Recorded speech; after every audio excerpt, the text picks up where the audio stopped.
Wavesound Audiobooks presents A Murder Unmentioned by Sulari Gentle, narrated by Rupert Degas.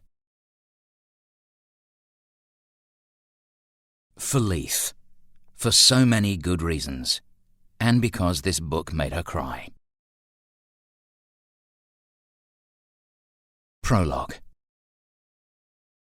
If Henry Sinclair had been a different man, he might have taken a step back. He might have quailed a little as the gun was cocked, or at least proceeded with some small deference to the weapon. But he was the man he was. And instead, Henry laughed, a mirthless blast of scorn, his eyes narrowing with a cold, cruel fury. "By God, I'll make you regret." The shot was unexpected. Death took him by surprise, and so quickly that he had no time to wonder at a murderer's defiance. Chapter 1. Sydney Girls. To fly for their bread and butter. Two Sydney girls, Miss Nancy DeLow Bird, aged 18, Manly, and Miss May Bradford, are working hard to win their B commercial aviation licenses. When they win them, they plan to take up flying as a profession. Both are pupils of the Kingsford Smith Flying School. Nancy Bird, who won her A license in September, now has it endorsed 50 hours flying solo so that she can take up passengers, but she cannot obtain her B license until she is 19 next October. Her age is a handicap to her ambition, which is to secure all engineers' licenses, but she must be 21. Morning Bulletin, 1933. Edna Higgins clasped the hat to her head as she watched the racing green gypsy moth glide gradually back to the Mascot aerodrome. She waved more out of exhilaration than any expectation that her salute would be seen. Beside her, Milton Isaacs attempted to push a particularly ugly greyhound back into the yellow Mercedes. The misshapen dog resisted, straining against the lead in its desperation to chase the biplane. The poet dragged the greyhound back, cursing as his immaculate cravat was pushed awry in the battle. The Rule Britannia touched gently down onto the tarmac and taxied to a stop. Charles Kingsford Smith climbed out of the passenger seat, pausing to speak at length, and by his posture, quite stridently, to the pilot before he jumped down from the fuselage. A girl in overalls emerged from the hangar. "He banked too hard on the turn," she said, grimacing. "Smithy's letting him have it." "Really?" Clyde Watson-Jones folded his brawny arms. His weathered face creased into sceptical lines. "You could tell that from here?" he asked. "Of course," she replied. Loyal Clyde rolled his eyes. Some pilot's daughter, no doubt, convinced she knew everything about flying. As far as he could tell, the flight had been perfect. The gypsy moth soaring into the sky, executing several acrobatic maneuvers, and then returning to the ground in a series of precisely angled glides and turns. Clyde had been impressed, though not surprised. Roland Sinclair pulled himself out of the cockpit, patting the Rule Britannia's fuselage affectionately before he strode over to greet his friends. The ecstatic greyhound broke away from Milton, hurling itself at its master, who reeled backwards under the impact. "Lenin, settle down, mate," Roland said uselessly, as the dog writhed with the momentum created by the movement of its overlong tail and tried to pull the leather gloves from his hands. He laughed, giving in and allowing himself to be mauled with the robust affection. Eventually Lenin calmed, and having claimed a glove, retreated to the car to chew it in peace. Roland removed his aviator cap and goggles. He was boyishly elated.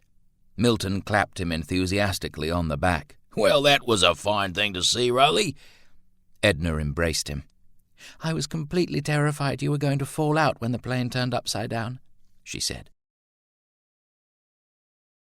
"I banked a little hard on the turn," Roland admitted. "I wouldn't have tried the acrobatics if Smithy hadn't been on hand to tell me what to do." The girl smiled smugly. Roland noticed, wincing as he realized his mistake had not escaped Nancy Bird's sharp skyward eye. He introduced his fellow student of Kingsford Smith's flying school. "Miss Bird is a flying prodigy," he said. "She wouldn't have so royally cocked up the turn." "I've had an extra month's lessons," Nancy Bird conceded graciously. "You're a pilot?" Clyde looked the diminutive young woman up and down. She was barely 5 foot tall and wore her hair in braids. "How old are you?" "Clyde, you can't ask a lady that." Edna was indignant. "I'm 18, Nancy replied, raising her chin defiantly. Roland sighed. "It's embarrassing, shown up by a child." "I am not a child," she returned. He laughed, and then so did she. Roland had taken an immediate liking to Nancy Bird. The girl was aptly named, giddy for the clouds with what seemed a natural affinity for flying machines. She'd made clear from the start that she intended to obtain her commercial flying license, to seek a career in aviation, to set records and win races, while the likes of him were content to simply fly well enough for their own amusement. If Roland had not been a Sinclair, perhaps he might have sought his fortune in aviation, but as it was, his fortune had been amply made by his grazier forebears. And as much as flight stirred his blood, it did not run in his veins and define his view in the way that paint and canvas did. Even 1,500 feet in the air, he'd found himself composing a portrait of Kingsford Smith against an inverted horizon. He'd landed exhilarated, but already he longed to take out the sketchbook he carried in his breast pocket and somehow capture the love of speed and freedom in the lines of the airman's craggy face. Milton handed him a glass of champagne, whilst Edna found a bottle of ginger beer for Nancy in the abundant hamper packed by Roland's housekeeper. The poet put one arm about Roland's shoulders and raised his glass with the other. "Thou wast not born for death, immortal bird." "Keats," Roland murmured. His friend had been reading Keats of late. Milton's reputation as a poet was earned primarily through a propensity to borrow shamelessly from the English bards, with neither public nor private acknowledgement that the words were not his. "Are you referring to me or Nancy?" "I'd be delighted to propose an appropriate salutation to the exceptional young lady," Milton said, winking at Nancy Bird. "But I thought that first we should toast the fact that you didn't die." "Hardly reason enough," Kingsford Smith declared as he joined them.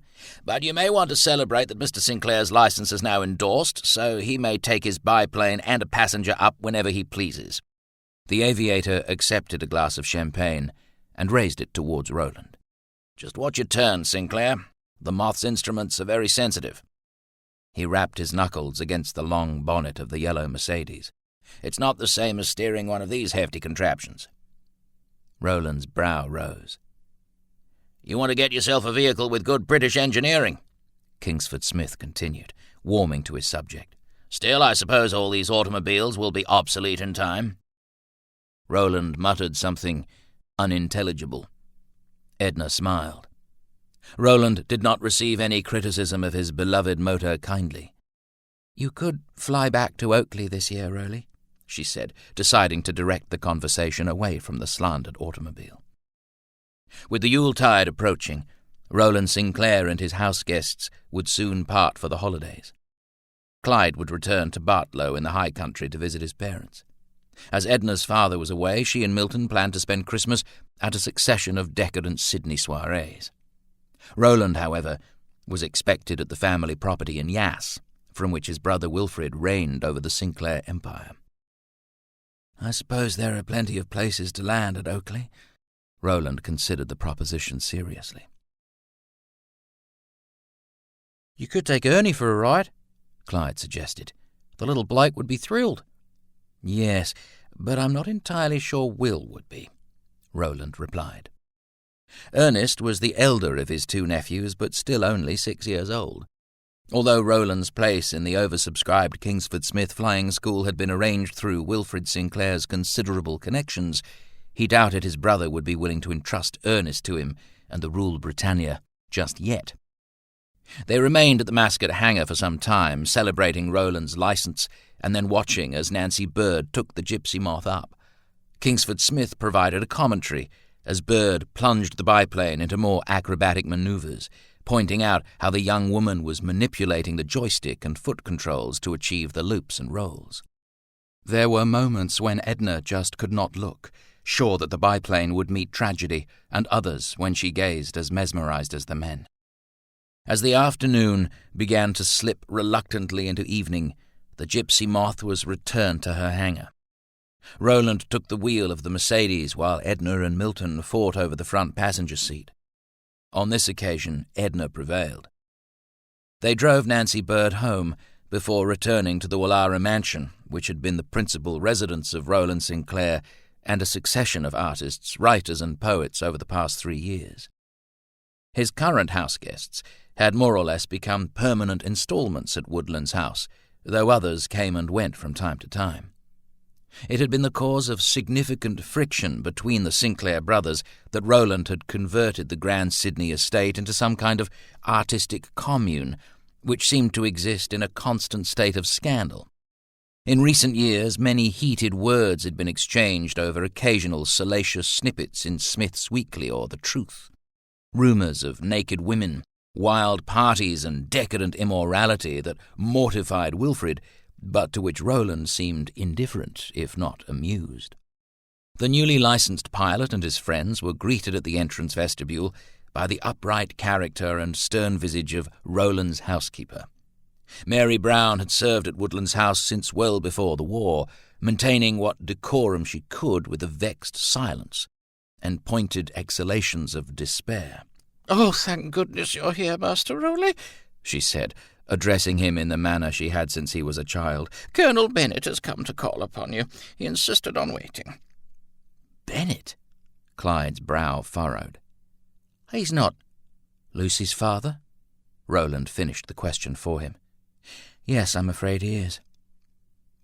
Lucy Bennett was his sister-in-law's chum, a young woman of excellent breeding who well-meaning Kate Sinclair seemed determined Roland should marry. Somehow Kate's hope had become an expectation, one which Lucy herself now seemed to share.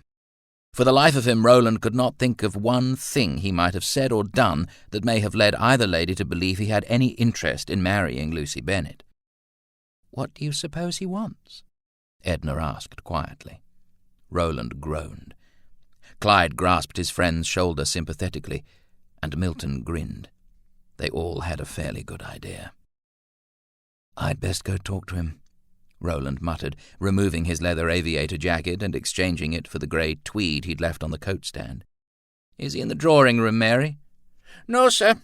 I did not think the drawing-room fit for company. Colonel Bennett is waiting in the library." Roland smiled slightly at his housekeeper's less-than-subtle rebuke. The drawing-room enjoyed excellent light, and so he used it as a studio.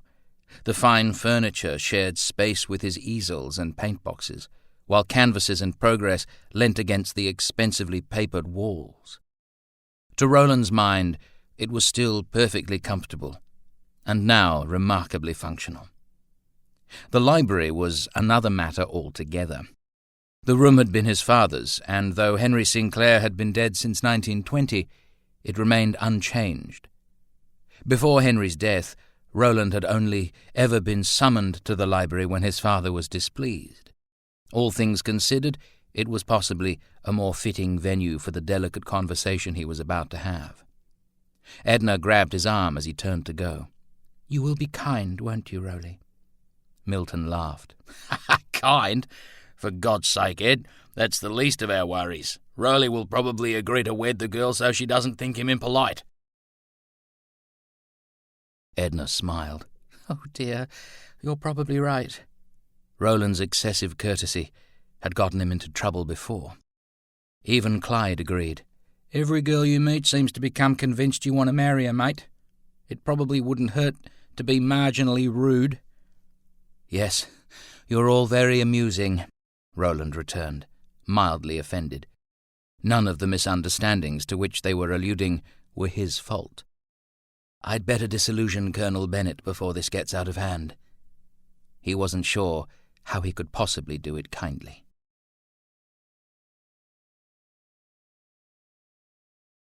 Chapter 2. Centre Party. Eric Campbell's new proposal. Sydney, Monday. The formation of what will be termed the Centre Party, with its ultimate objective, the abolition of machine politics by the institution of vocational representation, was outlined by Mr. Eric Campbell at a large and representative meeting of the New Guard tonight. The hall was packed with men wearing armbands of numerous colours, while all entrances were strongly guarded by bands of coatless men dressed in white shirts. Addressing the gathering, Mr. Campbell referred to the great god of the UAP, with feet of clay and a head of concrete, and the high priests Stevens and Lyons, who are nothing more than a pair of mummers.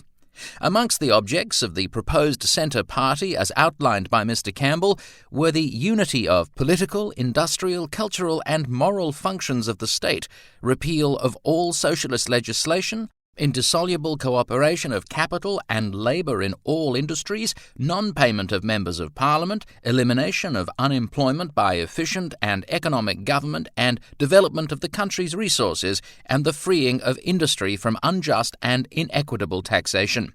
The Canberra Times, 5th of December, 1933. Morris Bennett had taken the chair behind the desk and was ensconced with his pipe and a cup of tea. He stood as Roland entered, the smart, abrupt movement of a military man. "Colonel Bennett," Roland extended his hand. "Roland, my boy, there you are." Bennett grasped Roland's hand in both of his and shook it warmly. "Can I offer you a drink, sir?" "Why, yes, dear boy," Bennett replied enthusiastically. "I expect that we will have something to toast quite soon." He exhaled contentedly. "I've always thought a man should have a son. Of course the good Lord deigned to give me daughters."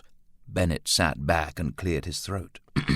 "I must say I am very happy we're having this conversation, Roland, very happy indeed." For a brief moment, Roland seriously considered making his excuses and leaving. But what reason could he possibly concoct to suddenly rush from his own house? So he poured a glass of scotch for Bennett and fortified himself with gin. "To what exactly do I owe the pleasure, Colonel Bennett?" he asked, deciding to get straight to the point.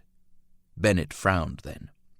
"I had hoped that you might have presented yourself as soon as you returned from abroad, Sinclair."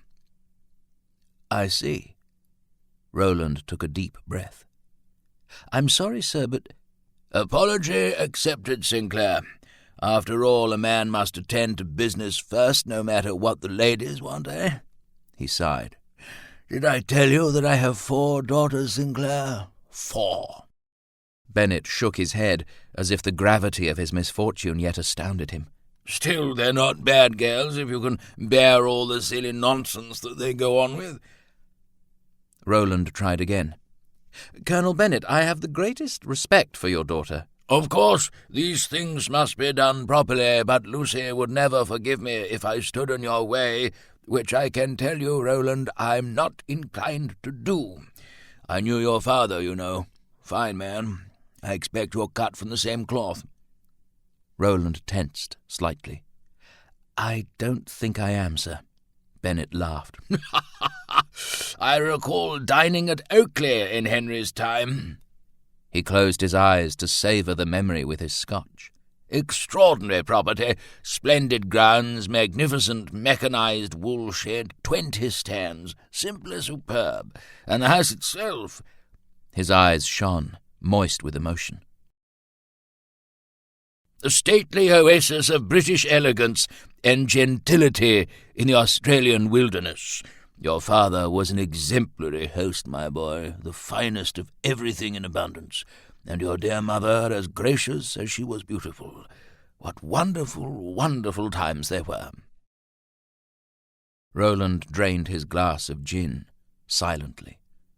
Bennett leant forward and lowered his voice. "I understand that you have been meeting with members of the government since you got back." "How did—" Roland began uneasily. The colonel grinned and tapped his nose. I'm not without connections, you know. I presume you are contemplating a career in politics. A fine ambition, my boy. I expect I could be of some assistance to you on that account." Roland almost laughed. He had, since returning to Sydney, approached every sitting member of the Parliament to whom he could gain access to press his concerns about the excesses of the German government. The process had not left him with a particularly warm opinion of the esteemed members of the United Australia Party. Entering Parliament himself was the furthest thing from his mind. "I'm afraid—" "You'll find Lucy an invaluable asset in that regard," Bennett advised. "A wife can be very near as useful to a politician as his lodge." "Sir, I don't think you understand." "But I do. It seems not so long ago that I spoke to my Marjorie's father. And now—" Bennett stopped as the door burst open. Milton and Clyde stumbled in, each carrying several canvases. "Where do you want these, Rowley?" Milton asked, holding up a painting of Edna. Bennett's moustache bristled as he studied the vibrant nude rendered in oil. She stood emblazoned on the canvas with her arms outstretched, beguiling, unashamed and utterly naked. The retired colonel moved his gaze systematically over the other paintings, flinching as he beheld each new nude. Roland stared at his friends, bewildered. "We've simply run out of space in the drawing room. We'll have to hang these here," Clyde said, holding a pastel piece up against the wall. Bennett's face began to flush. "Oh, hello. What are you all doing in here?" Edna walked in. She bestowed Bennett with an enchanting smile. Still confused, Roland introduced his friends. Bennett looked from Edna's face to the paintings. She laughed. "Oh, you've recognized me, Colonel Bennett. They're excellent likenesses, are they not? No one paints me with quite the intimacy that Roland does. Why, there's no part of me that he does not know." Bennett blustered incomprehensibly. Milton, Clyde, and Edna then fell into a rather animated conversation about the works, recounting the arduous hours Edna was called on to spend naked as she modelled for Roland. They reminisced about the other models that Roland used from time to time. Bennett's face was entirely red but for his lips, which were pressed into a hard, white line. "Oh, is that the time?" Milton said suddenly, with a deliberate scrutiny of his watch. "We'd best be on our way." He nodded at Bennett and apologised. "You'll have to excuse Clyde and me, Colonel. Party meeting, you know." It was probably then that Bennett noticed the red communist badge pinned to Milton's lapel. He gasped audibly. Milton smiled, breathed onto the badge, and polished it with the velvet sleeve of his jacket. He addressed Roland. "We'll get this lot up when we get back, if that's all right with you, comrade." "Why, this is outrageous!" Bennett exploded. "How dare you come here? Sinclair, I trust you are about to call someone to throw these trespassers out?" Roland replied quite calmly, "They're not trespassers, Colonel Bennett. They live here." For a moment, Bennett seemed to lose his breath. "Here, under your father's roof? Have you taken leave of your senses, boy?" "Woodlands is no longer my father's house, Colonel Bennett. The gentleman and Miss Higgins reside here on my invitation." "And you will not withdraw it?" Bennett demanded. "Not under any circumstances." "Well then, Sinclair, I regret to say that I cannot allow a man of such poor judgment, such undesirable associations to marry my daughter. I will thank you to withdraw your attentions forthwith." "As you wish, Colonel Bennett," Roland said slowly. Bennett seized his bowler from the desk and slammed it onto his head. "I have no doubt that Lucy will be distressed, but surely not as appalled as your dear father would have been, Roland. Henry was an upstanding man, a figure of decorum and respectability, as is your brother. But you, my boy, are a great disappointment." The colonel pushed angrily past Clyde and stalked out of the library. Nobody said anything, waiting in silence as they listened to Mary Brown ushering the implacable Bennet out.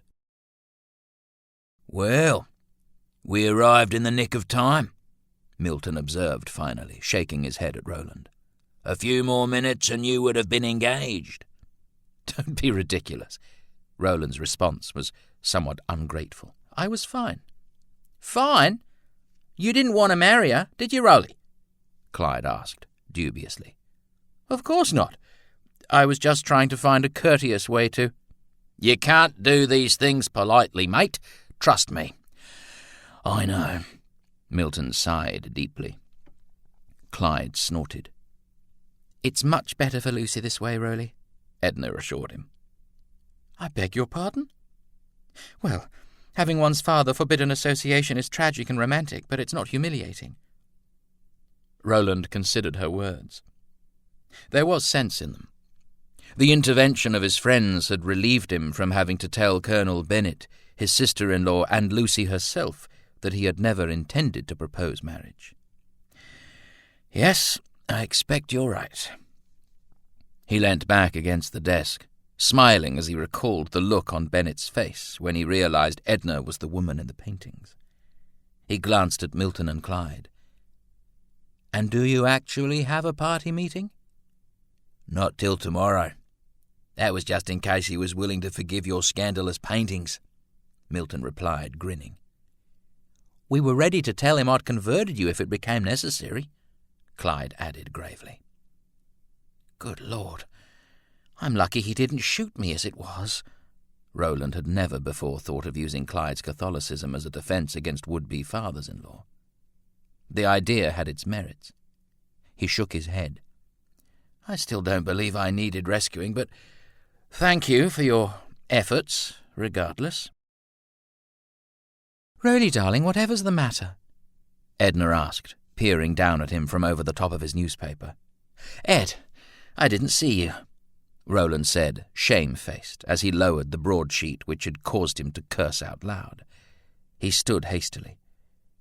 "I'm sorry, Edna folded her arms and waited impatiently for him to finish apologizing. She couldn't have cared less about the profanity. He had, after all, believed he was alone. She simply wished to know what had inspired him to use it. "That mad—" Roland caught himself and started again.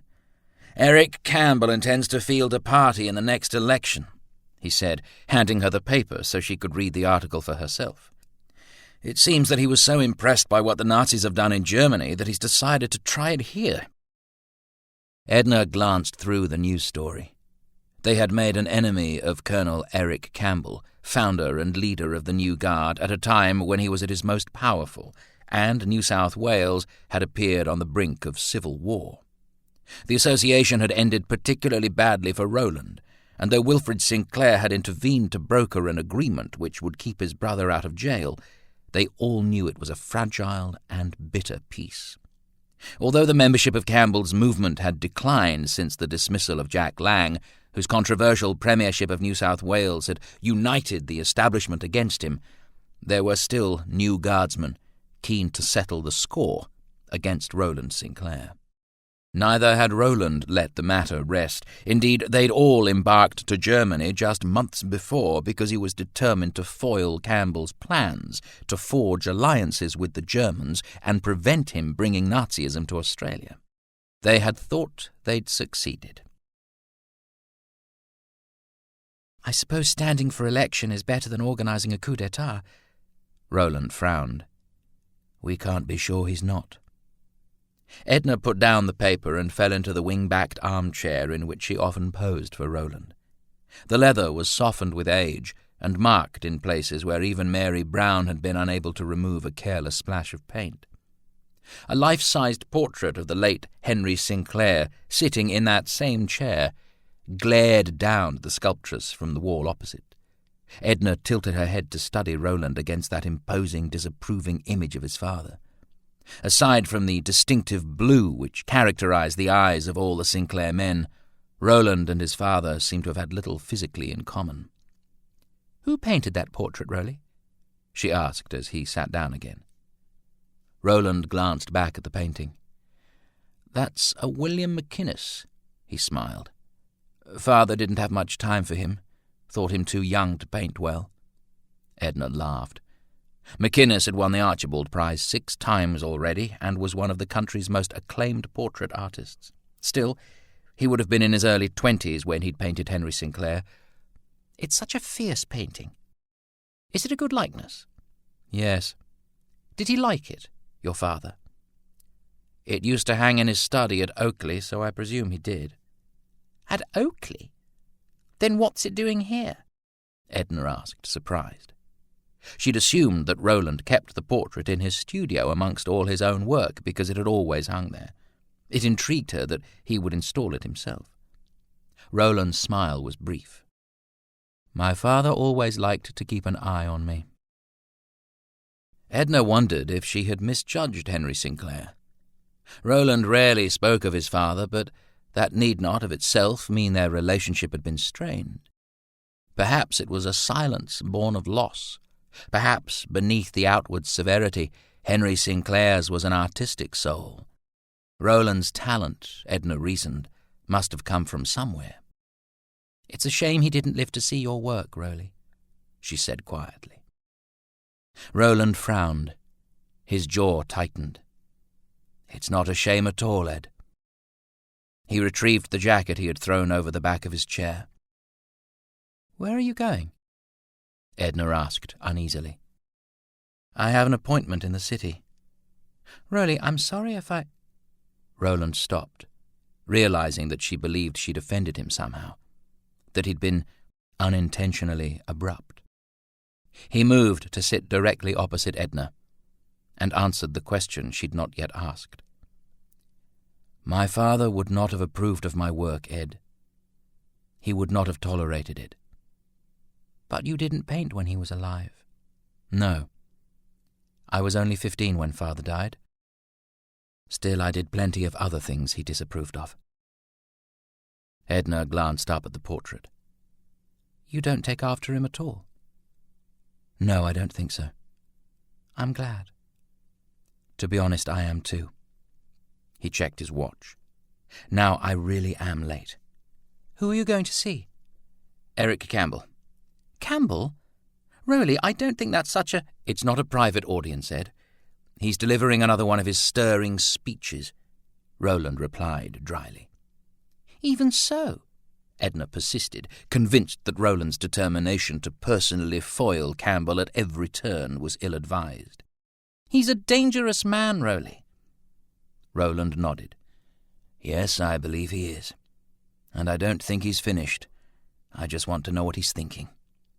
"They won't let you—" "I'll be a face in the crowd, Ed. It's been nearly 2 years since I crossed the New Guard.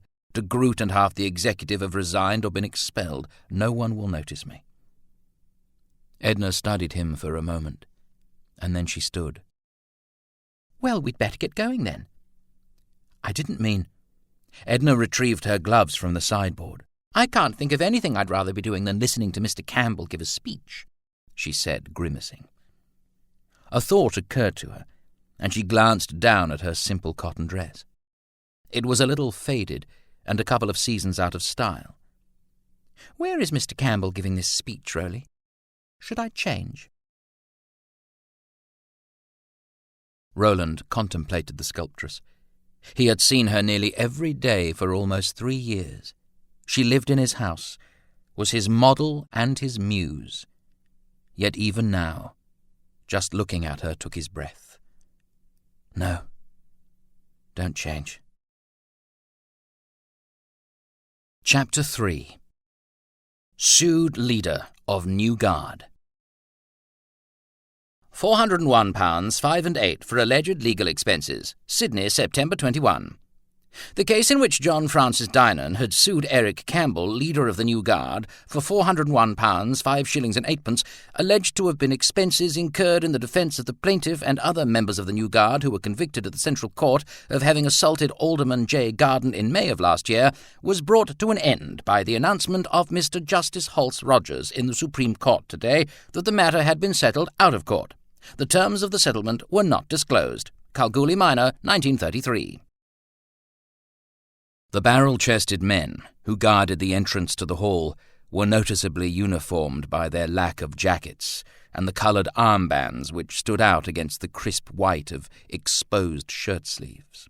They stopped Roland and Edna, silently cutting them out of the crowd of new guardsmen and curious citizens streaming into the hall. Roland cursed under his breath, grabbing Edna's hand and turning to leave. "Sinclair!" One of the jacketless guardsmen smiled broadly as he barred Roland's way. "Hodges," Roland replied, pulling Edna behind him. The guardsman was one of many Roland had met when he'd infiltrated the new guard. His cover was, of course, no longer intact, and the new guard knew well that Roland Sinclair had been a spy in their midst. Many believed he had tried to assassinate their leader. Hodges conferred quietly with a couple of his colleagues. "You'd better come with me," he said curtly. "I don't think so," Roland replied. "We might just be on our way." Hodges' eyes narrowed. "There are 3,000 right-thinking men here. What do you suppose would happen if they knew who you were, that you were the red mongrel who tried to kill the commander?"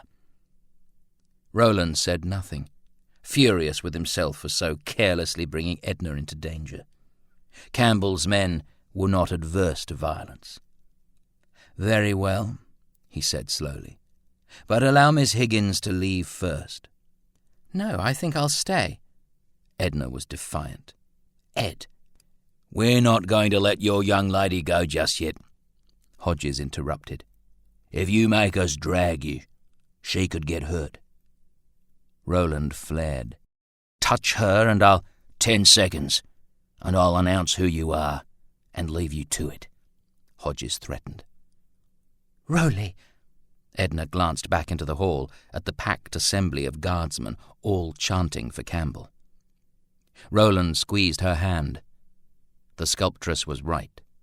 They would have to take their chances with Hodges. A dozen guardsmen escorted them to an anteroom adjoining the hall. Hodges entered first, and after a brief interval Roland and Edna were ushered in. Eric Campbell stood before a full-length mirror grooming his moustache. "Sinclair," he said coldly, regarding them first in the mirror. He turned. "And your charming fiancée, or has Miss Higgins become Mrs. Roland Sinclair since we last had the pleasure?" "No," Roland said curtly. He was fairly sure Campbell knew that Edna had never been his fiancée. "What do you want, Campbell?" "I could ask the same thing of you," Campbell said, turning back to the mirror to adjust his tie. He didn't wait for Roland to respond. "This is a day of significance, Sinclair. An historic day. Today we will take the first step towards smashing the corrupt machine of party politics from within. Democracy has had its chance. Australians deserve a better system." "This won't work," Roland said. "Not here." "I met some gentlemen in Germany who might disagree," Campbell replied. "Mr. Hitler's government worked within the system to deliver the change the German people wanted. I see no reason why the Centre Party, supported by the New Guard, can't do the same here." "You can't seriously be looking to emulate the Nazis," Roland said angrily. "For God's sake, man, Hitler is—" Hodges pushed him back. "Shut your red trap, Sinclair." Roland might have thrown a punch then and there if Edna was not still holding onto his hand. "You'll find, Sinclair," Campbell said, with restraining grip on Hodges' shoulder, "that there'll be no receptive ear for your Bolshevik slander here." Edna tried. "Mr. Campbell, you don't understand. We were in Germany." "So was I, Miss Higgins, and let me tell you I was impressed. In orderliness and cleanliness the Germans have no equal. They are happy and content and prosperous." "And what about the German Jews, Mr. Campbell? Are they happy and content?" Edna asked. Campbell's reply was smooth, practiced. "The only Jews I saw were eating in restaurants, fat, well-dressed people who scoffed at notions that they were persecuted in any way. Roland shook his head. "Don't bother, Ed. The man is an idiot, too vain to recognize what's in front of his nose." Campbell's face hardened. "What's in front of my nose, Sinclair, is a spoiled red sympathizer, a traitor." He took a step towards Roland. "You are not welcome here amongst the noble and decent men of the New Guard, comrade. Go back to your shirking commie mates and wait for the judgment day that's coming to you." "I won't be waiting quietly, Campbell." Roland's voice was thick with contempt.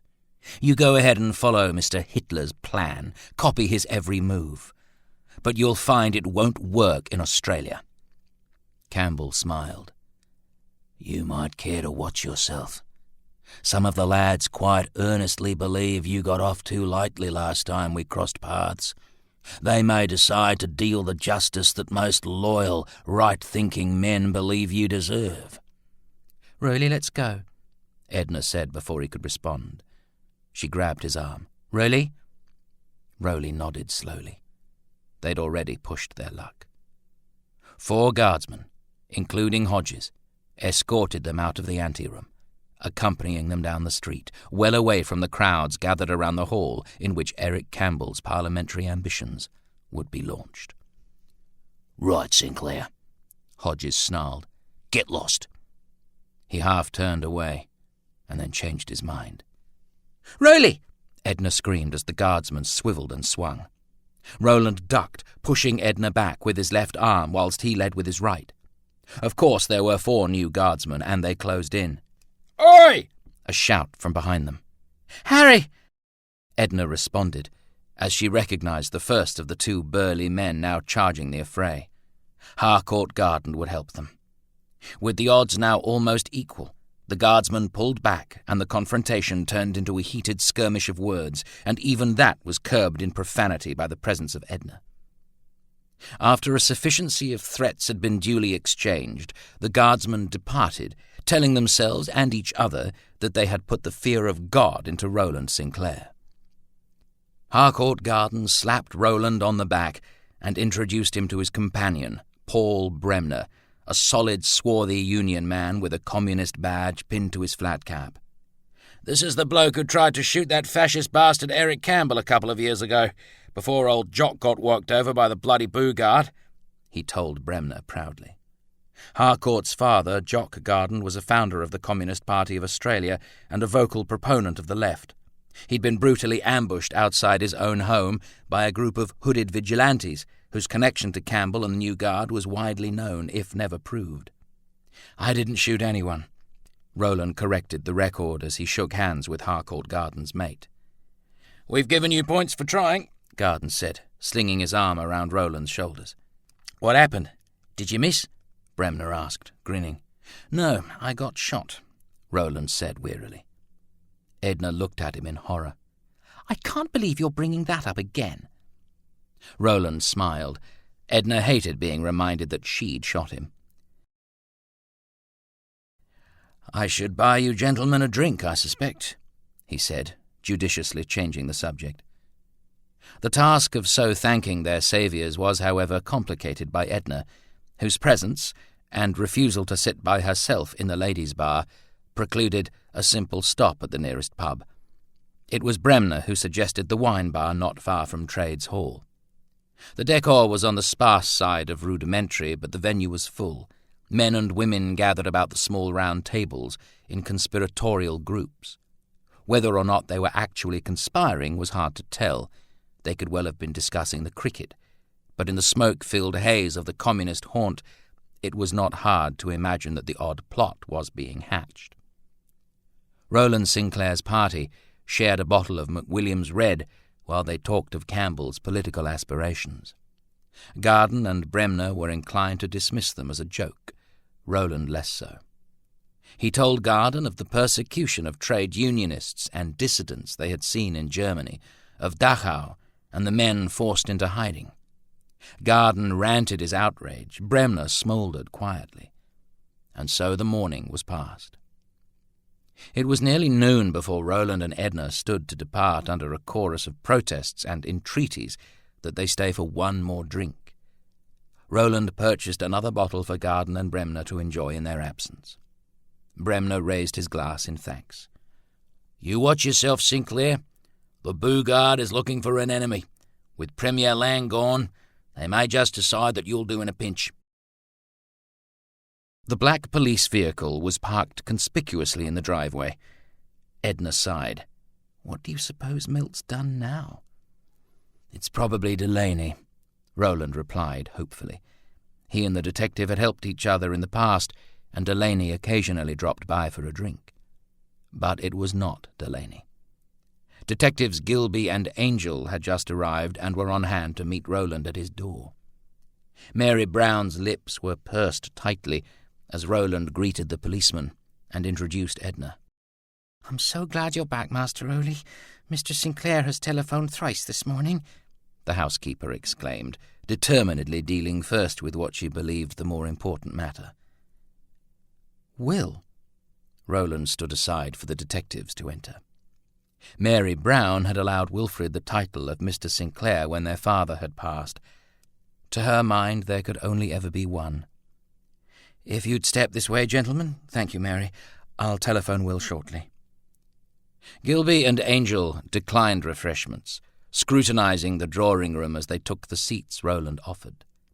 Tubes of pigment, brushes, palettes, and various items of artistic paraphernalia sat atop French polished sideboards. The light coming through the large bay windows of which Roland's easels were positioned was softened by the generous canopies of the jacaranda trees outside. Even so, the view of Woodland's manicured lawns was not obscured.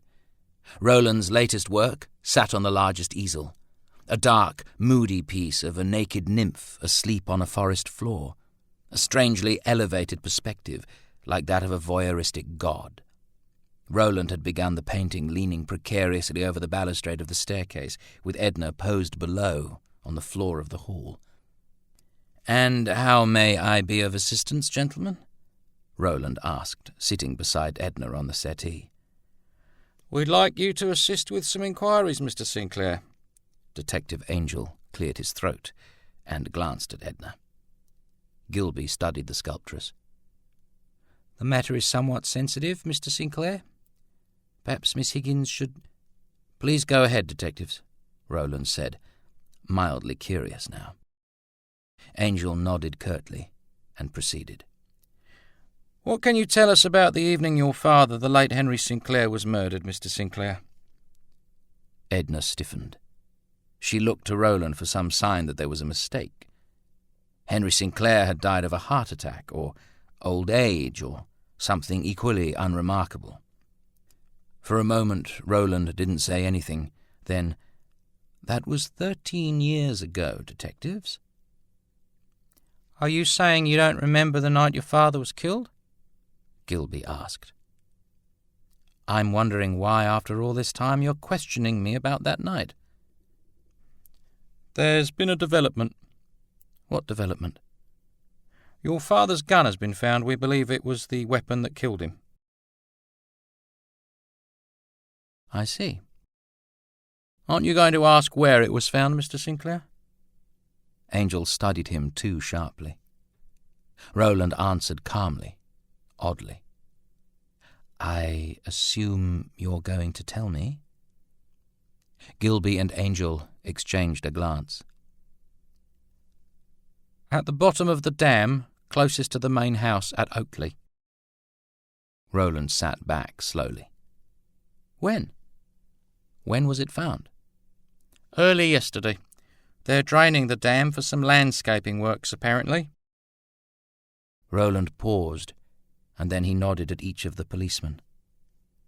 "Thank you for letting me know, gentlemen." "Regrettably, Mr. Sinclair, we did not come to inform you, but to ask you about what you remember from that night. A question you've not answered as yet." "I was 15 at the time, detective. I believe I was in bed when Father died. I'm not sure I remember anything at all."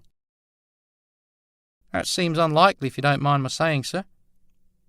"It may indeed seem unlikely to you, sir, but it is so." Why were you in Yass, Mr. Sinclair? Gilby took out a notebook. Your father was killed during the school term. You were at King's, were you not? Roland's face hardened perceptibly. I'd been sent down. You were expelled? Yes. Why? Roland rolled his eyes. I'd started a poker club among the boarders. I was 15. Are you saying you've reformed, Mr. Sinclair? Not at all, Detective, but I am more discreet. Gilby looked archly at Edna. He stood and, stepping over to the easel, inspected the painting. Is this your work, Mr. Sinclair? He asked, scrutinizing the naked nymph so closely that his nose collected some still wet oil paint on its tip. Yes. Interesting subject. Do you often paint dead bodies? Roland's brow rose. Edna left the settee to join the detective. That's Shakespeare's Titania, Detective Gilby, she whispered, from A Midsummer Night's Dream. She's asleep. Rowley's been painting a series inspired by literary heroines. Only Ophelia is dead. Of course, Gilby said brusquely. I am myself very familiar with the works of William Shakespeare. This is quite an interesting, may I say, lustful depiction, both poignant and shocking in its dedication to the intimacies of the female form. Roland blinked. Apparently the detective was also an art critic. Angel stared at his colleague, clearly appalled.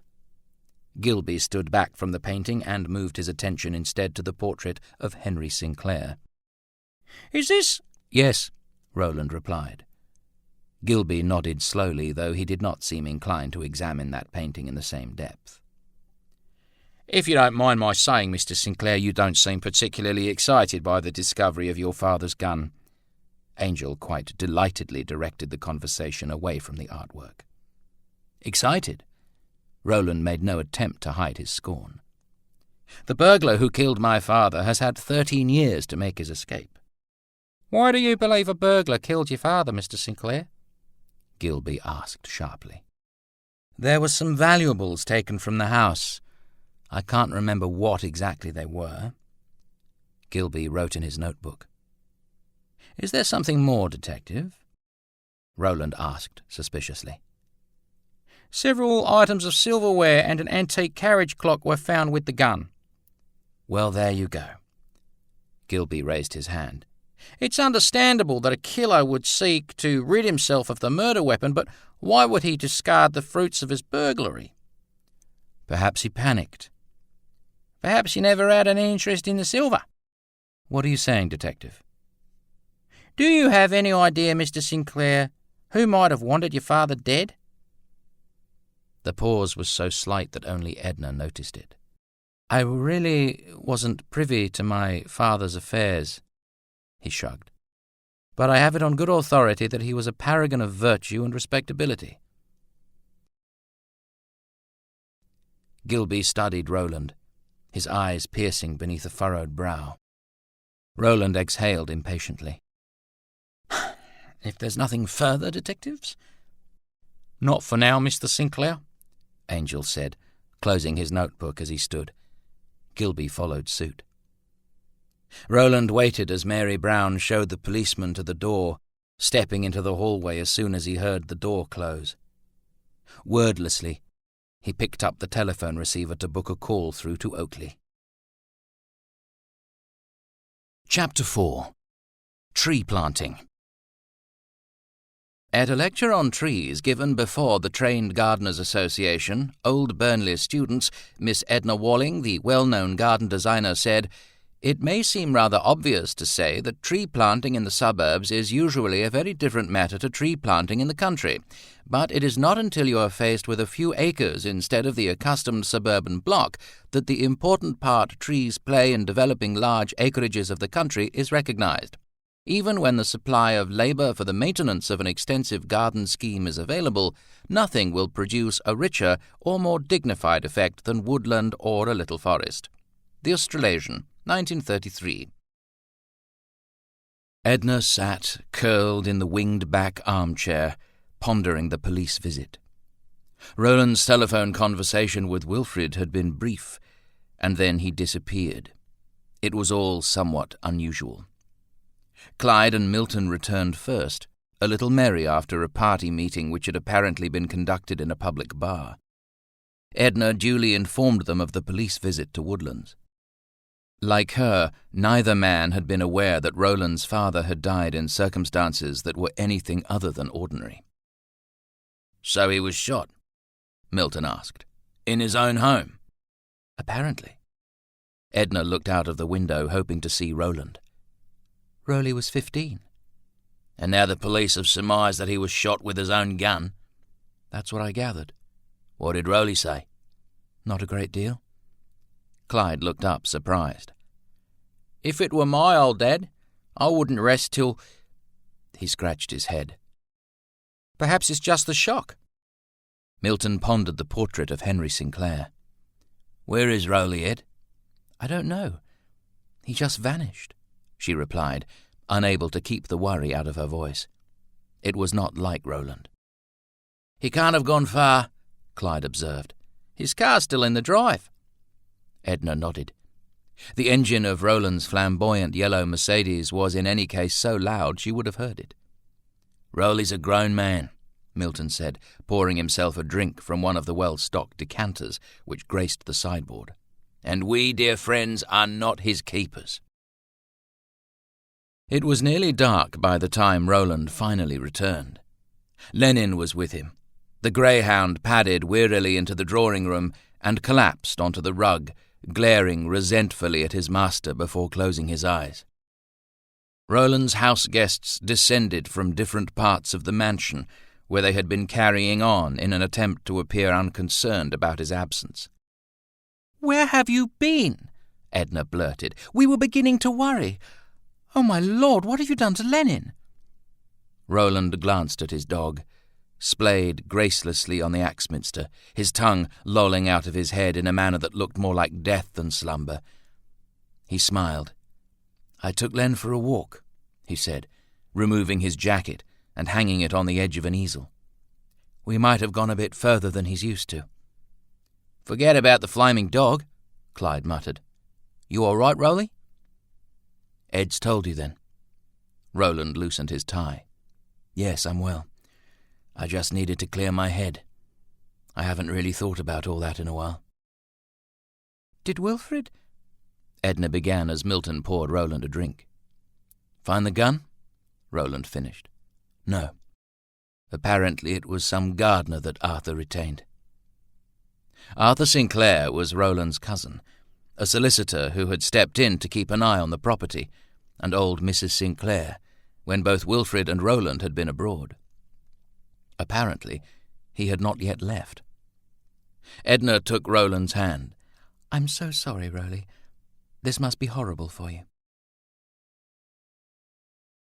Roland squeezed her hand warmly before releasing it to take the drink that Milton held out to him. "It's fine, Ed. I'm just annoyed that all this is being dredged up for nothing." "For nothing?" Edna said, alarmed he could be so indifferent to such a staggering tragedy. Roland sighed. "It was 13 years ago, Ed. There were no witnesses. Whoever shot Father is long gone, regardless of what gun he used." He sat down, swirling his glass distractedly.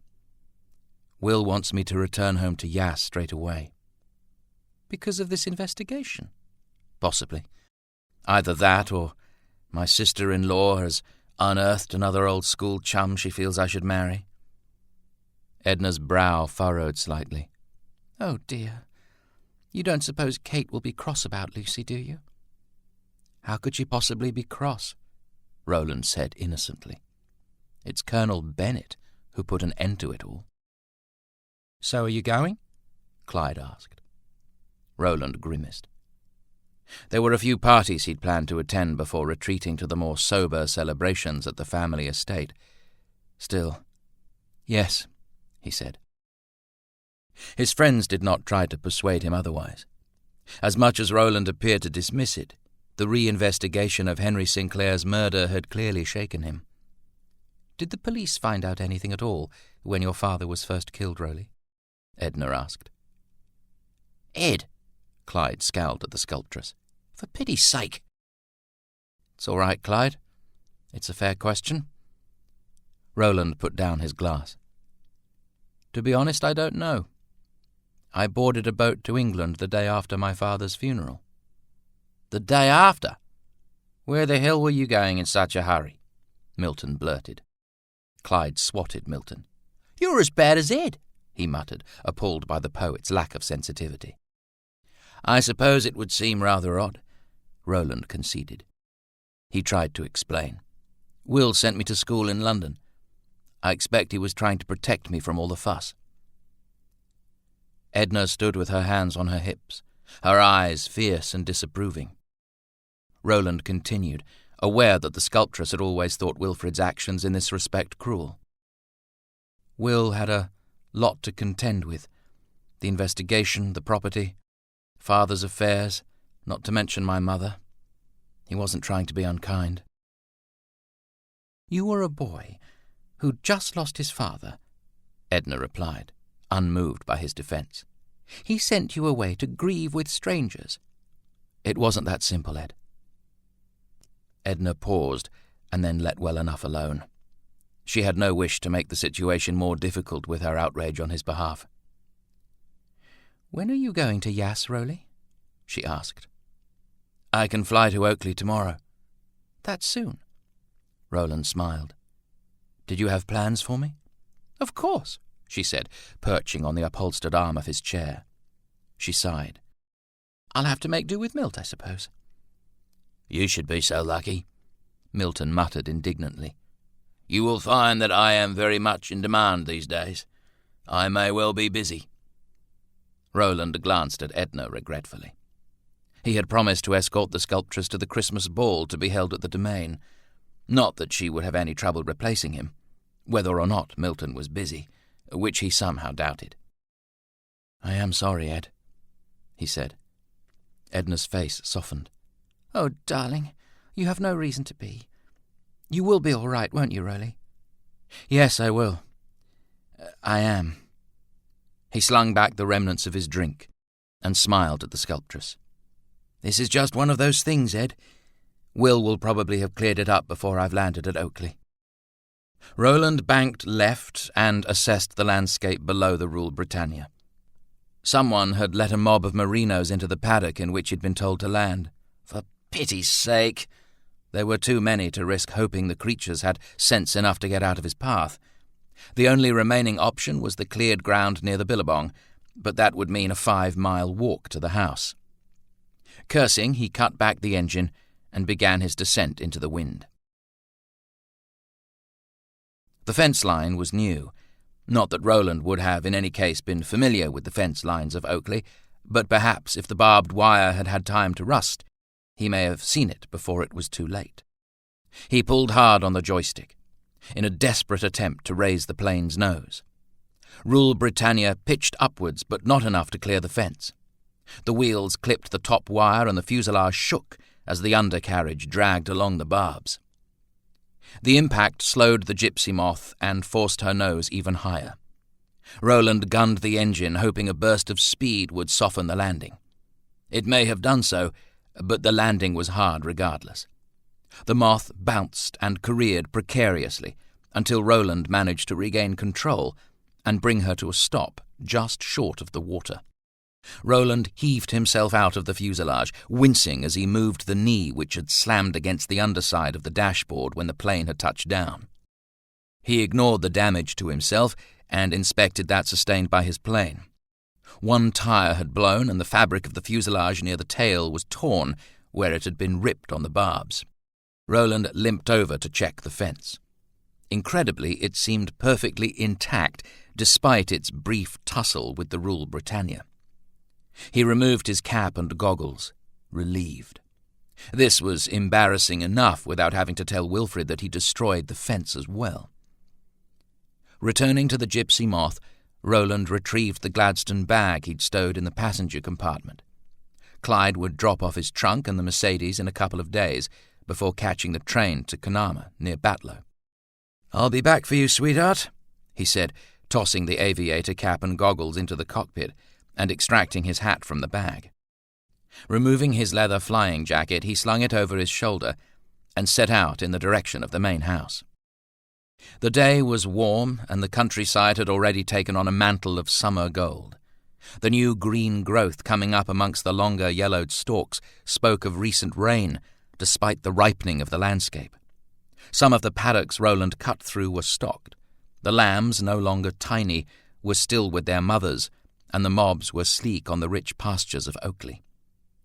He'd been walking for nearly an hour when the workman hailed him. "Hey! What are you doing here?" Roland stopped and waited for the man to approach. He wasn't about to announce his arrival by shouting across the paddocks. He realized it was a woman only when she stood before him. Roland supposed she was about 40, though he couldn't be sure. Tall and broad-shouldered, wearing jodhpurs into which was tucked a man's shirt rolled up at the sleeves. A large sketchbook was clamped under her arm, and a small paint box and brushes protruded from various pockets. She peered curiously at him from beneath a thick, blunt fringe of dark hair. "I say, are you lost?" she asked. "You're on private property, you know." Roland removed his hat. "I'm not lost, Miss Walling," she said, offering him her hand. "Edna Walling. And who are you?" "Roland Sinclair, Miss Walling. How do you do?" "Well, well, another blue-eyed Sinclair." Edna Walling looked him up and down. "Good Lord, you've hurt yourself," she said, noticing his trousers were ripped and bloody at one knee. "It's just a graze," Roland replied. "I belted it against the dashboard when I clipped the fence." "You've had a motor accident?" "A plane, actually," Roland said sheepishly. "I was forced to improvise. For some reason, Wills had stock placed in the paddock I planned to use for landing."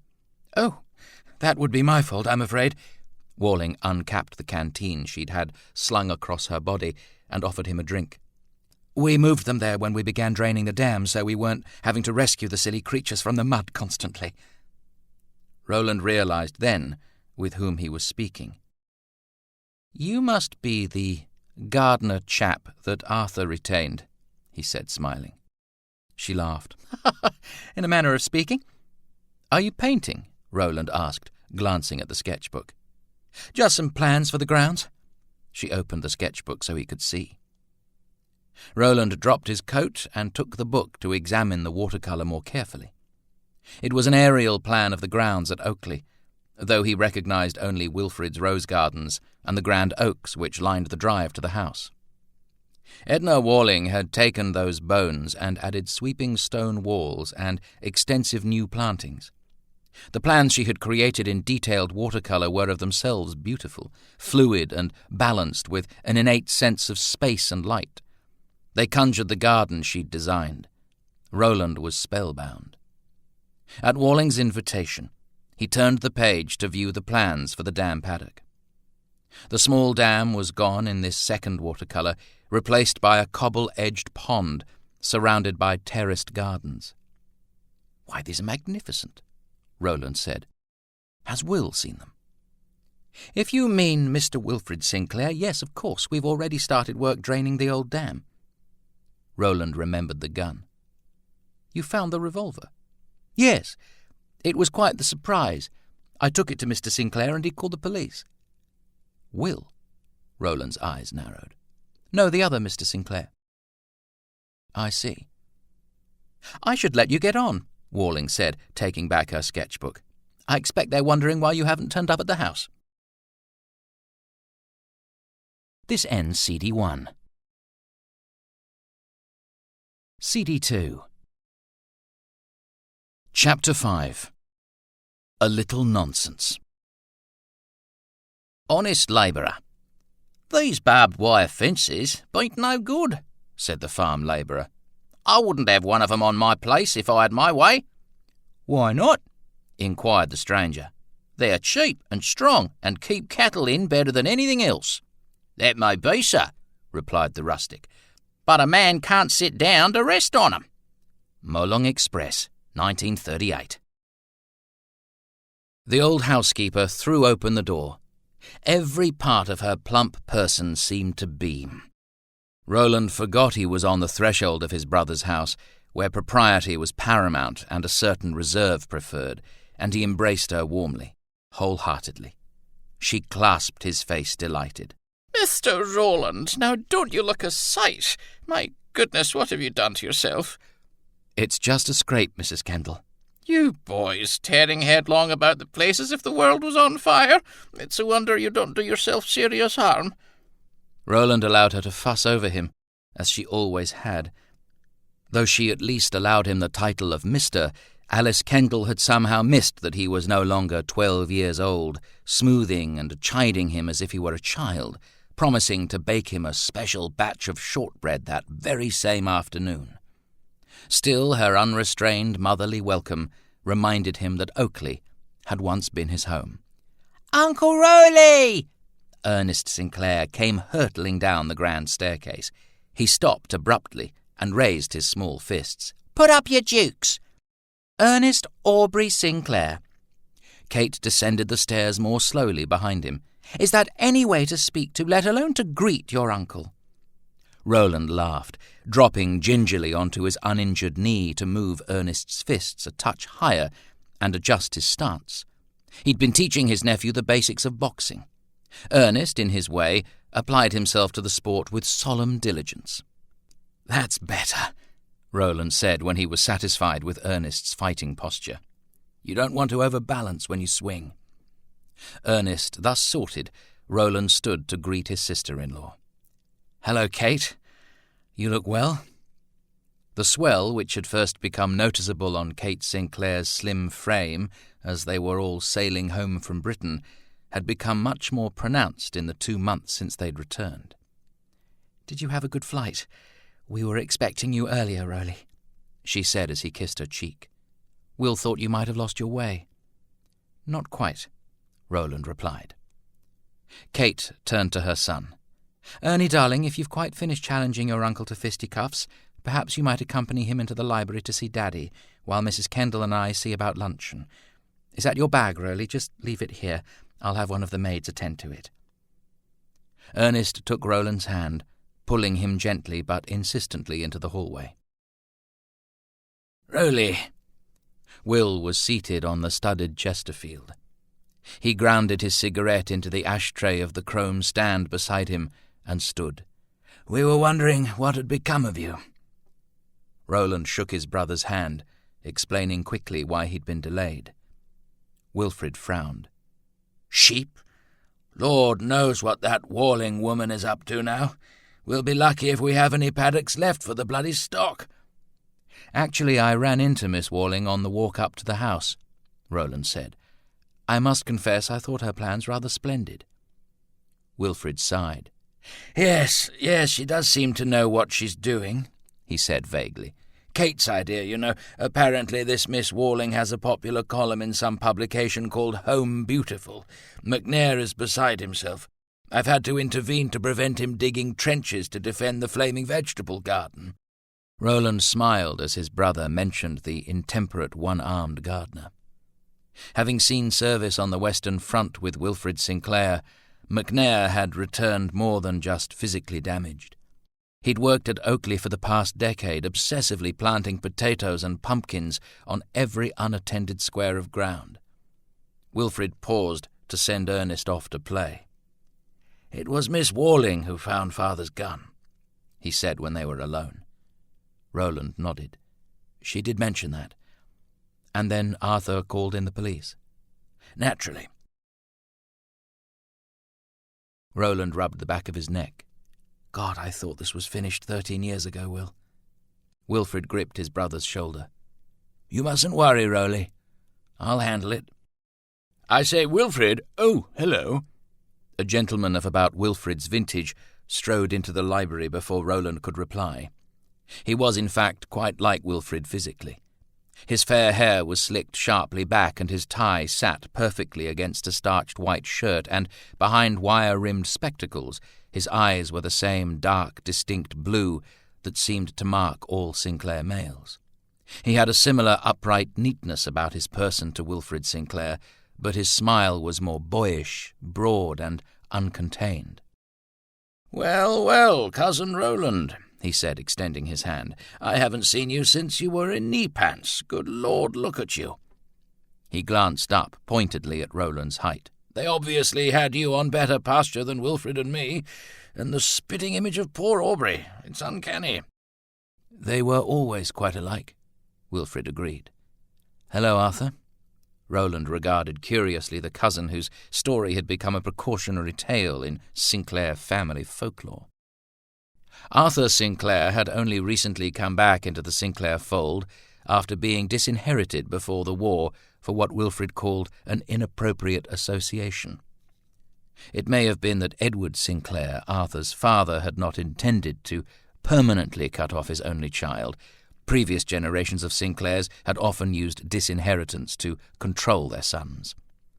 Unfortunately, Edward's unexpected death had intervened before the falling out could be resolved or forgiven, and his considerable personal fortune had reverted to his elder brother, Henry Sinclair, becoming part of the great estate that Wilfrid now controlled.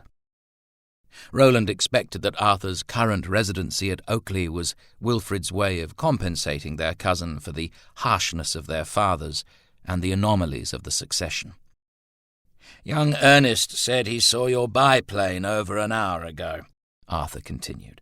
"But when you didn't turn up, we thought it must have been the boy's imagination. He's been frightfully excited about your visit, hasn't he, Wilfrid?" "Indeed. I had to bring her down near the billabong," Roland said. "Actually, I had rather a rough landing. I'm afraid the plane will need a bit of attention." "You crashed?" Wilfrid said, alarmed. He stepped back to look at his brother, noticing the blood on the knee of Roland's trouser for the first time. "Good Lord, why didn't you say? I thought Kingsford Smith taught you to fly that contraption. I'll send for a doctor." "I don't need a doctor, Will," Roland protested. "It's a graze, that's all. I just haven't had a chance to clean up. But if you could send a lorry to pick up Doris, I'd be grateful." "Doris?" "The plane. She thinks Rule Britannia is a daft name. Asked me to call her Doris now that we're on more intimate terms." Wilfrid stared at him. Arthur laughed. "Yes, of course," Wilfrid said eventually. "I'll send some men to bring her in. You'd best get cleaned up. Kate will expect us all at luncheon soon." Roland knotted his tie hastily, aware that Kate was waiting luncheon on him. Still, it would not have done to sit at his brother's table in a state of dishevelment. He had been given his old bedroom, which, aside from new wallpaper and the addition of a shaving mirror to the marble-topped washstand, remained essentially unchanged. The brass bed, under which he'd occasionally hidden as a child, still creaked. The oak wardrobe and a tall boy still smelled of lavender oil. The heavy Persian rug still caught on the door if you weren't careful. Perhaps it was this business about his father's gun, but the familiarity of it was a little unnerving. He grabbed the cufflinks he'd left on his last visit from the drawer of the dumb valet and was still adjusting them when he walked into the drawing-room for a customary drink before being seated. "Aubrey, when did you arrive?" Elizabeth Sinclair clapped her hands joyfully as he entered. Roland barely blinked. "Just a short while ago, Mother," he said as he bent down to kiss her cheek. It had been many years since his mother had recognized him for himself, insisting instead that he was the son she'd lost to the Great War. What Elizabeth Sinclair thought had happened to her youngest son was unclear. It appeared she'd forgotten that Roland ever existed. The confusion may initially have been born of the marked resemblance between Roland and the late Aubrey Sinclair, but the delusion had become fixed in Elizabeth's mind, and she would not now countenance that he was anyone else. Roland had long given up trying to remind his mother who he was. He talked with her for a while, not really impersonating Aubrey, but without challenging her mistake, and so the conversation was easy, until she asked him to play for her. Aubrey had been quite the musician, an excellent pianist, and Elizabeth Sinclair was adamant. "I don't play, Mother." "Don't be absurd, Aubrey. You play beautifully." Roland looked to Wilfrid for help. "Kate will want us to sit down soon, I expect," Wilfrid intercepted. Elizabeth Sinclair's green eyes flashed. She straightened. Yes, well, I don't want to be a bother. We don't want to upset Kate, do we? Now, I didn't mean— Wilfrid began. I'm afraid I'm feeling rather tired. Elizabeth stood. The gentleman followed suit. I might take luncheon in my room. I'm sure Kate won't be too upset by my absence. Come now, Mother. Wilfrid tried in vain to persuade her to change her mind. Elizabeth refused to hear him. Arthur, darling, would you be a dear and have Mrs. Kendall send something up on a tray? Yes, of course, Aunt Libby, Arthur agreed awkwardly as she left the room. Roland glanced at his brother. Wilfrid sighed. Mother is becoming more difficult, he said quietly. She's hardest, on Kate. I suspect she doesn't remember how much she liked her. What else has she forgotten? Roland asked. His mother had been fragile for some time, but they had hoped it would not get worse. She has good days and bad days, Rowley. Both seem to be worse than they once were. Can I pour you a whiskey, Roland? Arthur asked in an apparent effort to soothe the situation with alcohol. Whiskey? No, Roland replied, flinching instinctively at the thought. I think you'll find Rowley would prefer a sherry, or whatever it is the ladies are drinking these days, Wilfrid said tersely. Roland ignored his brother and helped himself from a bottle of gin. For some reason, Wilfrid seemed to believe that a dislike of whiskey was some unforgivable failure of character. Arthur laughed. Give him time, Will. Young Roland's only 28. I couldn't bear whiskey until I was 30. He raised his charged glass. Then I realized what I'd been missing. One can only hope, Wilfrid muttered. Arthur nodded towards the portrait of Kate and Ernest Sinclair hanging above the mantelpiece. The composition was tender, Ernest asleep in his mother's arms. The brushwork was soft, loose. It captured Kate as a young woman becoming aware of her own power and place, gentle, timid, but protective and imbued with a kind of gracious strength. I believe that particular piece is your work, Roland. Yes, it is. Why, it's simply superb, quite extraordinary. Wilfrid cleared his throat. It must be said, Will, Arthur continued regardless. Business and what-not is perfectly all right for the likes of us, but your brother is a real talent. God knows where it came from. I've never heard of another Sinclair who could draw anything more than a cheque. Possibly because they were more usefully occupied, Wilfrid said testily. Usefully occupied? Good Lord, Will, look at that painting and tell me he should have been doing something else. I look at it and think, by Jove, Wilfrid Sinclair is the luckiest man in the empire. Wilfrid glanced at the portrait, and despite himself, his eyes softened. Yes, well, I suppose it did come out rather well. Roland watched the exchange silently, bemused by Arthur's lavish praise and Wilfrid's barely discernible and hardly unequivocal approval. The sentiment of the first and the expression of the second were somewhat unexpected. Kate joined them, having settled the children to eat in the scullery, and they proceeded into the dining-room where Alice Kendall had laid out what was more a banquet than luncheon, even at opulent Oakley. "It appears Mrs. Kendall is pleased to have you home," Wilfrid said, regarding the feast comprised of all Roland's favourite dishes.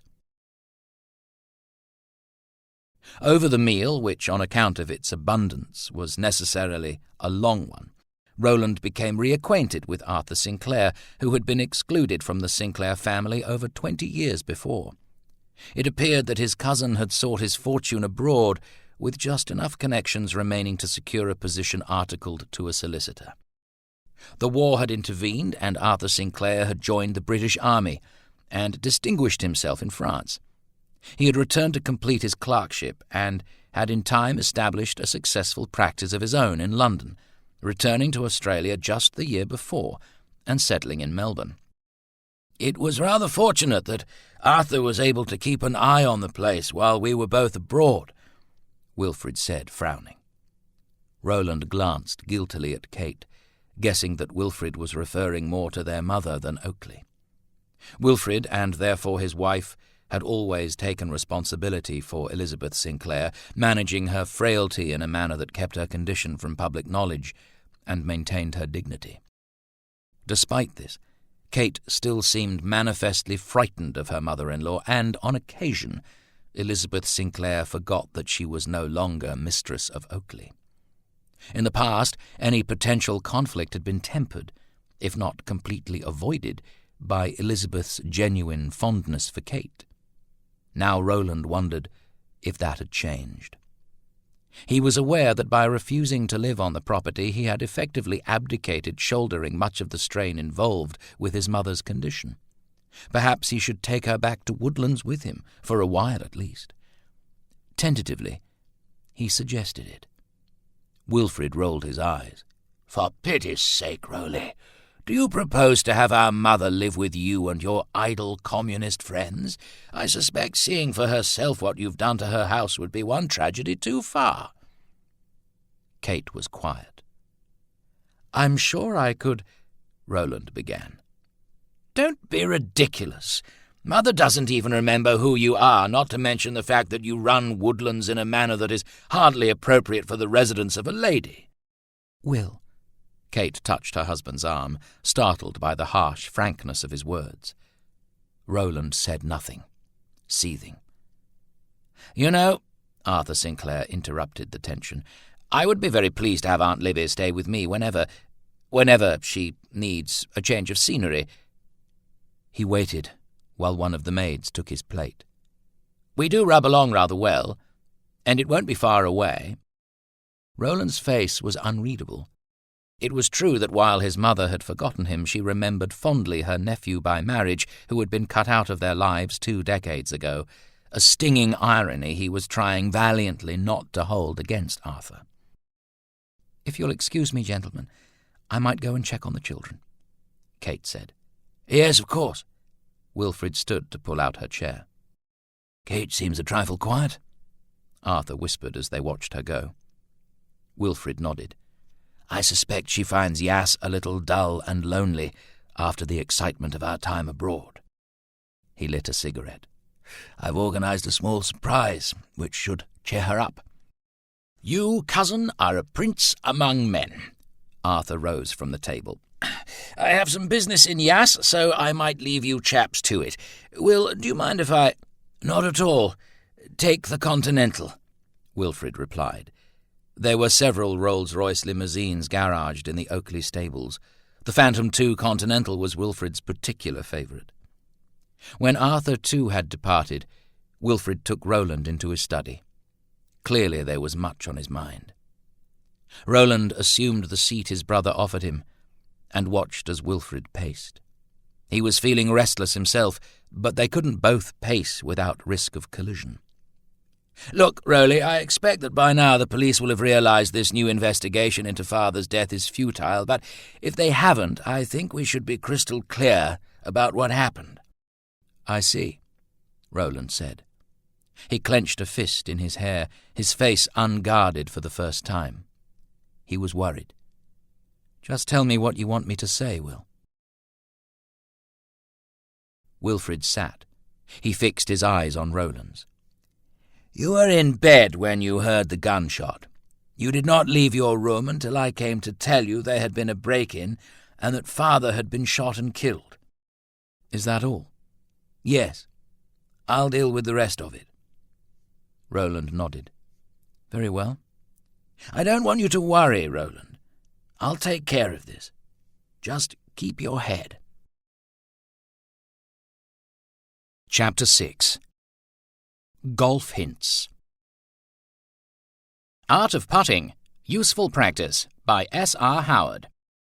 There is no part of the game which is so vital to a player's success as putting. When played badly, it causes more aggravation than the misplaying of longer shots. When a player gets out of the double-figure handicap class, an analysis of his score will show that half of his strokes will be putts. Dungog Chronicle, 19th of May, 1931. The yellow Mercedes slowed to a halt outside the chapel on Oakley. The small sandstone church sat alone amongst sheep paddocks and occasional stands of gum trees from which cicadas raised the background scream of an Australian summer. The building was encircled by the private cemetery in which Sinclairs had been interred for generations. The driver's side door was swung open, and Clyde Watson-Jones stepped out. A greyhound followed him, its excessive tail already wagging furiously. Clyde smoothed back his hair before replacing his hat and adjusting his tie. He'd called at the homestead, knocking bashfully at the tradesman's entrance, where he'd been greeted by Alice Kendall. She'd plied him with tea and cake and informed him that Mr. Rowland was visiting his father's grave. Not wanting to announce his arrival in the absence of the friend who'd invited him, Clyde had followed the housekeeper's directions to the chapel. He'd been both surprised and relieved to learn Rowland was here. His friend's apparent lack of interest in Henry Sinclair's murder had unsettled Clyde. It was not the way one expected a son to behave. But visiting graves was. Perhaps it was the shock of learning the gun had been found, or simply that insane upper-class stoicism that had initially made Rowland seem so indifferent. Clyde held tightly to Lenin's collar as they walked around behind the chapel to the main part of the picket-fenced cemetery. The dog struggled against the restraint as they sighted his master, by a grave and on his knees. Clyde held the dog back, respectfully allowing Rowland a private moment of prayer. Less considerately, Lenin barked. Rowland looked up. "Clyde," he said, pulling his arm out of the dirt and walking over the grave at which he'd been kneeling to greet his friend. He slipped the golf ball into his pocket before he offered Clyde his hand. "How are you? Hello, Len." The hound responded with a demented excitement, leaping and writhing with such pure joy that he seemed unable to proceed with any composure at all. It took a time to calm him. It was while Rowland was thus occupied that Clyde noticed the golf clubs. They were propped against a marble headstone at the apex of which was mounted a gilded angel who appeared to be wearing Rowland's jacket. "Rowley, what the dickens were you doing?" Rowland looked up from his dog. He pulled the golf ball from his pocket. "I was retrieving my ball. That hole's a few inches deeper than I remember. I hope it hasn't attracted a resident." "What?" "A snake." "No, I mean, what are you doing here?" "Playing golf with Aubrey," Rowland said, pointing out a bronze and sandstone memorial a few yards away. The inlaid portrait of a young soldier might have been Rowland Sinclair, so striking was the resemblance. "And exactly how often do you golf with your late brother?" "We try to play around whenever I'm back in Yaz." "Rowley, mate, this is a cemetery." Rowland smiled. "Yes, it's more putting and chipping practice than an actual game of golf." He retrieved his jacket from the headstone, revealing the inscription. Henry John Sinclair, 6th of July, 1851, to the 13th of March, 1920. There was something more below that began with the word beloved, but which had otherwise been so badly chipped as to render the original lettering illegible. Rowland fetched a putting iron, dropped the golf ball onto the grass before him, and lining up his shot, swung. The ball hit the headstone like a bullet. Beloved became belove. "You've lost your mind," Clyde accused. Rowland laughed, but he offered no explanation. "Did you have a good run?" "Yes, not bad. I'm early, in fact." "Good. Can you stay a while? I might need your help with something." "I'm not playing golf in a cemetery. I'll have enough explaining to do when I face the Almighty as it is." "No, not golf, something else." "Then, sure. I could catch a train tomorrow or the next day if your brother doesn't mind my sleeping in one of his sheds." "He mightn't, but I would," Rowland replied. "I'm sure we can find you an actual bed." "In that case, what do you need?" "I'll show you." Rowland gathered his golf clubs and stowed them in a rough shed behind the chapel. He patted his brother's memorial affectionately before heading back to the Mercedes. Slipping behind the wheel, he drove them to what was technically a separate holding. Emo Ruo had been purchased by Wilfrid a couple of years previously, and with it the Rule Britannia. Past the now uninhabited homestead was a cluster of sizable sheds. Roland keyed the padlock that secured the largest shed, and opening the doors wide to allow light into what was a makeshift hangar. Clyde whistled. What the hell happened to her? I landed a bit hard and clipped a fence on the way down, Roland confessed. I've managed to procure a replacement tyre through the local flying club. It'll be here tomorrow morning. Any other damage? I'll need to patch the fuselage. Clyde nodded, running his hand over the rips in the body's fabric. You'll need some linen canvas and a couple of coats of dope. You're damn lucky the wire didn't go over the wheel. You'd have flipped old Doris completely. Roland nodded. It was a new fence, he said in his own defence. I didn't see it until it was too late. Clyde squatted before the damaged wheel. We might as well get started then. He removed his jacket and rolled up his shirt sleeves. Roland followed suit. Having worked for a time in a motor mechanic's workshop, Clyde had acquired an understanding of machines and the virtue of improvisation. And so they remained in the shed, jacking up the Rule Britannia and determining how to remove the shredded wheel. As they worked, Clyde brought Roland up to date with goings-on in Sydney. Edna had won a part in another film. I think she must die in this one, he said, grimacing. She's been rehearsing her final moments in the drawing room. Sounds like it may be a painful demise. Your housekeeper is not happy. That's why I had to bring the dog with me. Miss Brown is quite clearly fed up with the strays you bring home. Roland laughed. Over the years, Edna had procured the odd acting role in local amateur productions and been an extra on one or two films. Perhaps it was because she approached the roles like an excited child at play that none of them took it seriously. They'd only just managed to remove the wheel when Wilfrid's Continental approached. The racing green Duco was coated with a thick layer of red-brown dust. The chauffeur opened the door, and Wilfrid and Arthur Sinclair stepped out. Good Lord, she's a beauty, Arthur said admiringly. What a jolly ship. She will be once Clyde and I fix my little mishap, Roland said, smiling. Wilfrid had never appreciated the biplane sufficiently.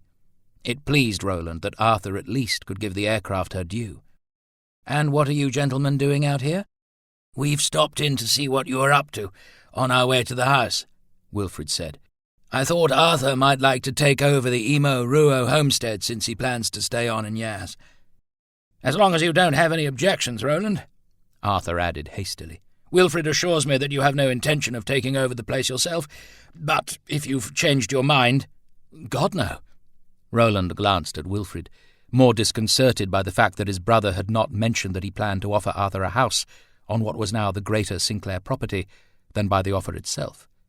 I'm happy where I am.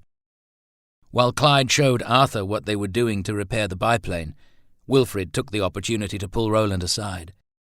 I'm informed that Campbell is preparing to take action against you for slander and libel. Roland frowned. Campbell, as the name suggested, was Eric Campbell's new firm. Let him sue. For God's sake, Rowley, can't you just leave this alone?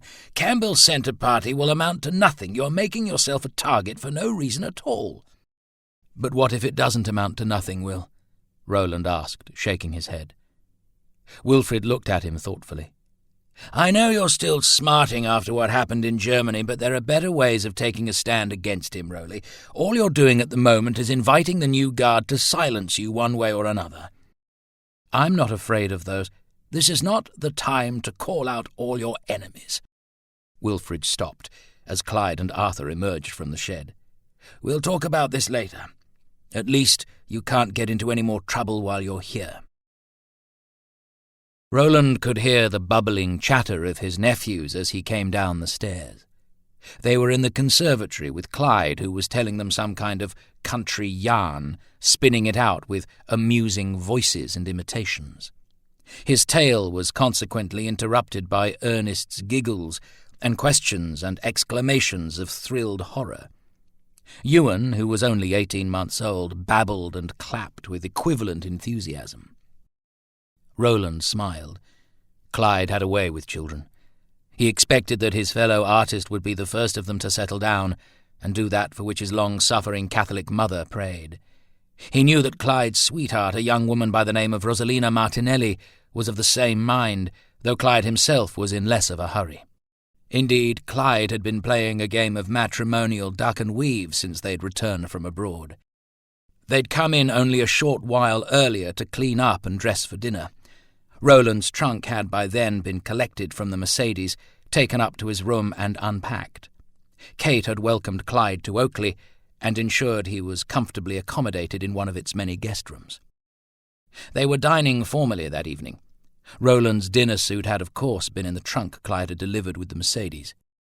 Clyde's not entirely unfounded conviction that any interaction with the upper classes, however brief, would require formal attire meant he had also brought his own. It was when Roland was about to join Clyde and the boys in the conservatory that he heard the commotion at the front door, and Kate, breathless with excitement. "Oh, Will, how could you not tell me? What a truly wonderful surprise!" "I thought you might like the company, Katie," Wilfrid replied. Roland could hear the warmth in his brother's voice. It was always the way when Wilfrid Sinclair spoke of or to his wife and sons. Roland hung back, allowing them that moment alone. He may have continued in to join Clyde if he hadn't heard a vaguely familiar voice shriek, "Kate, darling!" And then Kate's response, "Lucy, how simply wonderful to see you!" Roland closed his eyes and cursed under his breath. With everything that had happened, he had completely forgotten to mention his awkward conversation with Colonel Bennett to his brother and sister-in-law. "Roly," Wilfrid caught sight of him as they walked through into the drawing-room. "You remember Miss Lucy Bennett?" Lucy gasped. She had arrived dressed for dinner, in voluminous emerald-green taffeta and jewels. Perhaps it was the influence of the season, but she reminded Roland of a blonde Christmas tree. "A pleasure to see you again, Miss Bennet," he said uncomfortably. Lucy stared at him.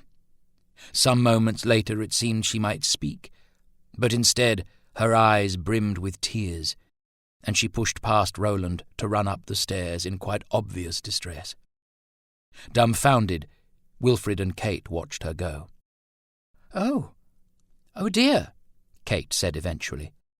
"I'd best go after her." She set off up the stairs in concerned pursuit. Wilfrid grabbed Roland's arm, furious. "What the hell did you do to that girl?" "Nothing," Roland replied, shaking off Wilfrid's grip. "Her father asked me never to see her again." "What? Why? "If you've... For God's sake, Will," Roland said, affronted. "Colonel Bennett came to see me. Somehow he'd got the impression that I wanted to marry his daughter, which I can assure you I do not." Wilfrid cursed. "Why didn't you tell me you jilted the poor girl?" "I didn't jilt her. I've never had any—" "She's Kate's dearest friend, Rowley. Why would you... No wonder she..." He stopped as a thought occurred to him. "If you refused her, why did Bennett feel the need to forbid you seeing her again?" "I hadn't had the chance to tell him when he met my friends, and decided I was not a fit and proper suitor for his daughter." "Well, that part is perfectly understandable," Wilfrid growled. He sighed. "Oh, the poor wretch probably believes I've orchestrated this encounter in defiance of her father's wishes." "I'll leave," Roland offered. "Bloody hell, Rowley. Why can't you do anything without a public scandal? Colonel Bennett will unleash the dogs of war when he hears you're here." "I can be gone before she comes down for dinner," Roland said again, but Wilfrid was not listening to him. Kate and Lucy were descending the stairs arm in arm.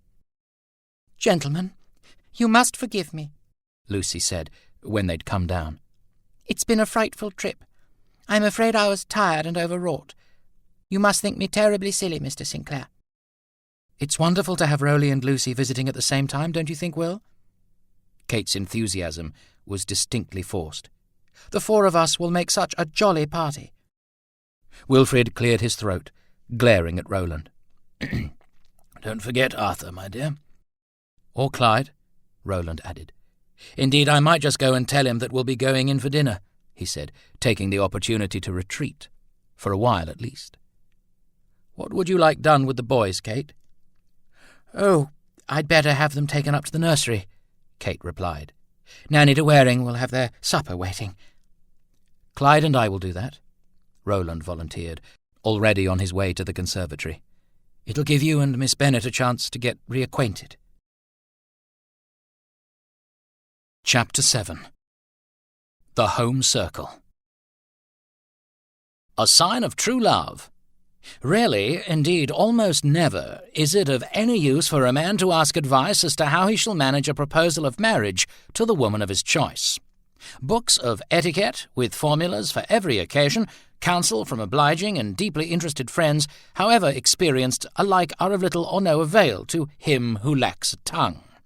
Shyness is, above all, a distinguishing characteristic of true love, and the man who has most cause highly to esteem himself is often the one who is most diffident, who will stammer and blush like a bashful schoolboy in the presence of the woman whom he believes to be the paragon of her sex, and who all the while, if the truth were known, may be longing to help him out with his faltering speech. Camperdown Chronicle, 1934. Ewan Sinclair shrieked in delight as he was hoisted onto Clyde's broad shoulders. He grabbed a chubby fistful of the artist's sandy hair and bounced. Ernest punched into Roland's open palms, his face fierce and clenched in concentration.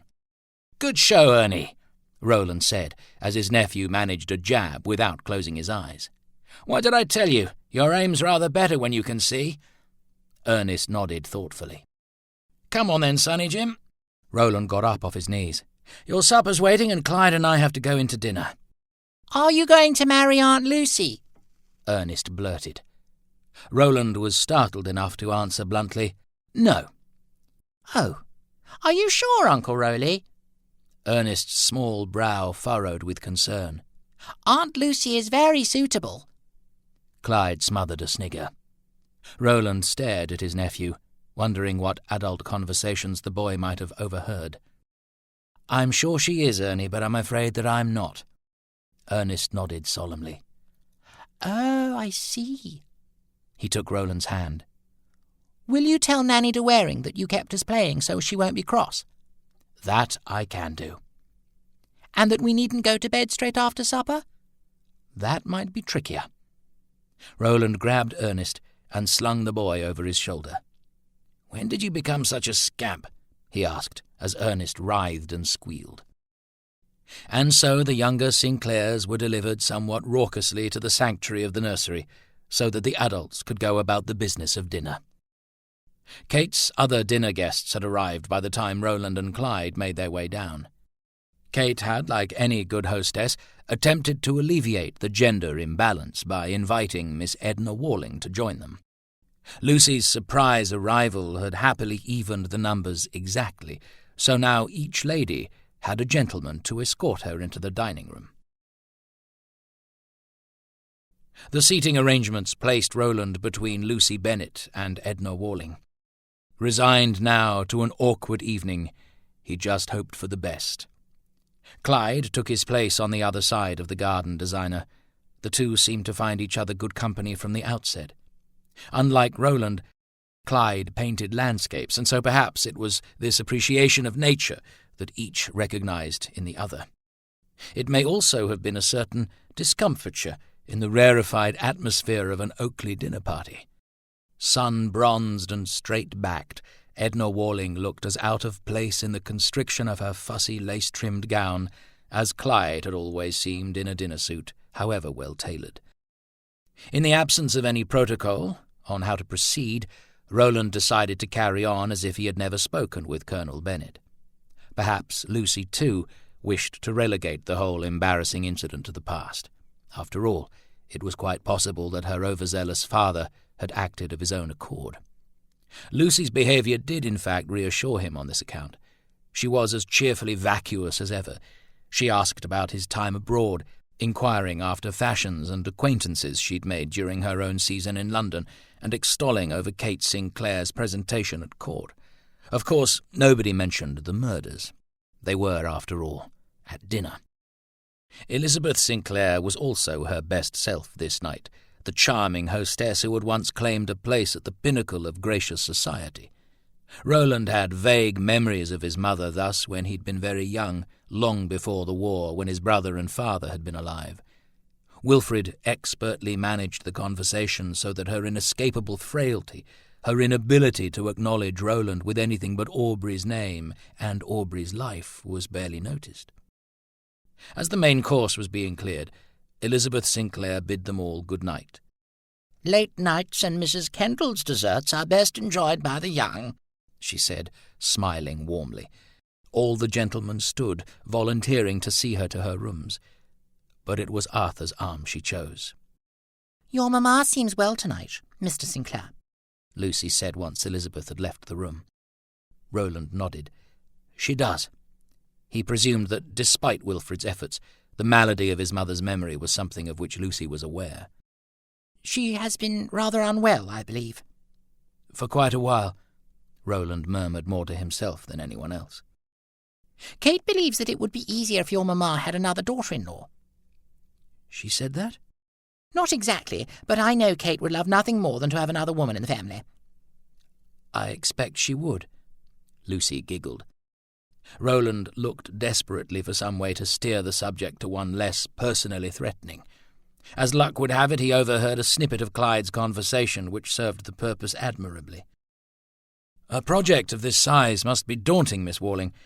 When we were abroad we visited whole countries smaller than Oakley."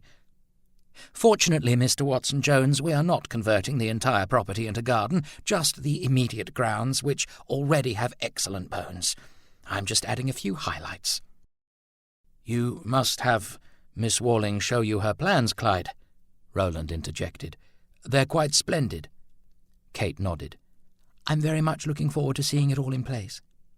The garden designer sighed. "Oh, we would be progressing a great deal more quickly if the jolly police would stop bothering me about that old gun." Wilfrid cleared his throat. "That Gilby chap," she continued, "is insisting the area be sieved before he'll let me get on with building the ponds. You'd think I'd dug up Tutankhamun's tomb." The table fell silent as the Sinclairs struggled for an appropriate response. In the end, Roland leaned over and said quietly, "I'm afraid, Miss Walling, that the police believe our late father was killed with that gun." Edna Walling turned quite crimson. "Oh, my Lord, how clumsy of me. I had no idea. I hope you can forgive my lack of tact." "Not at all, Miss Walling, you weren't to know," Wilfrid said. "Indeed, it was remiss of us not to have told you sooner, since you did us the service of finding the weapon." Dessert was served, an extraordinary construction of meringue, brandied pears, and caramel sauce. Edna Walling was noticeably quiet. "Please don't feel badly," Roland whispered to the embarrassed garden designer. "My father died a long time ago. It's not a fresh wound by any means." "You can always trust me to drop a clanger," Edna lamented. Roland laughed, taking up his dessert fork. "Tell me, Miss Walling, what exactly did the police want?" "All sorts of daft information, Mr. Sinclair. What vegetation has been removed, whether the dam was visible from the house, how long it would take to get from the house to the dam, whether the dam was visible from the workmen's cottages. I'm afraid they must have mistaken me for a surveyor." "I imagine it must be testing your patience, Miss Walling, but I'm sure the matter will be put to rest soon." "Do you expect they'll find your father's murderer quickly, Mr. Sinclair?" Roland shook his head. "No, I don't expect they'll find him at all." "You're being rather pessimistic, don't you think, old chap?" Arthur said, having returned to the table. He smiled broadly. "Wouldn't it be something if after all these years justice could finally be done?" "It's quite frightening to think that a man was murdered in this very house," Lucy shuddered. "I'm quite sure I won't sleep at all tonight." "Well, perhaps we should talk of a more pleasant subject." Wilfrid's tone was not that of mere suggestion.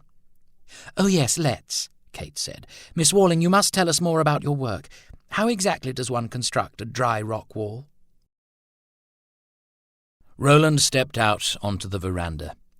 The night air was perfumed with the heady scent of his brother's prized roses. Closest to the house the blooms were red. Wilfrid had planted them for Kate. Roland smiled as he pondered the remontant tribute. It was hard to believe stern, pragmatic Wilfrid Sinclair was capable of so romantic a gesture. After dinner, the ladies had retired to the drawing-room, leaving the men at the dining table with their brandy and cigarettes. Roland alone did not smoke. Perhaps it was the cigarette fumes, but he'd felt a sudden need for fresh air, and so he'd excused himself. "Roland?" Lucy Bennet stepped out after him. He was as startled by her use of his Christian name as by her emergence. "Miss Bennet." "We're alone, my darling. Finally." Lucy closed her eyes and inhaled deeply. "I'm not going to cry, I promise." She moved towards him. "Oh, Roland, what are we going to do?" "Do?" "About Pater, his opposition to us." She ran her hand over the silk of his lapel. For some moments Roland could think of nothing which would help him. And then he pulled himself together. "He's your father, Miss Bennet. We have to respect his wishes." She smiled, fluttering her eyelids in a manner Roland had once assumed an involuntary twitch, but had since discovered was intended to be flirtatious. "You wouldn't have organised this tryst if you intended to respect his wishes, my darling."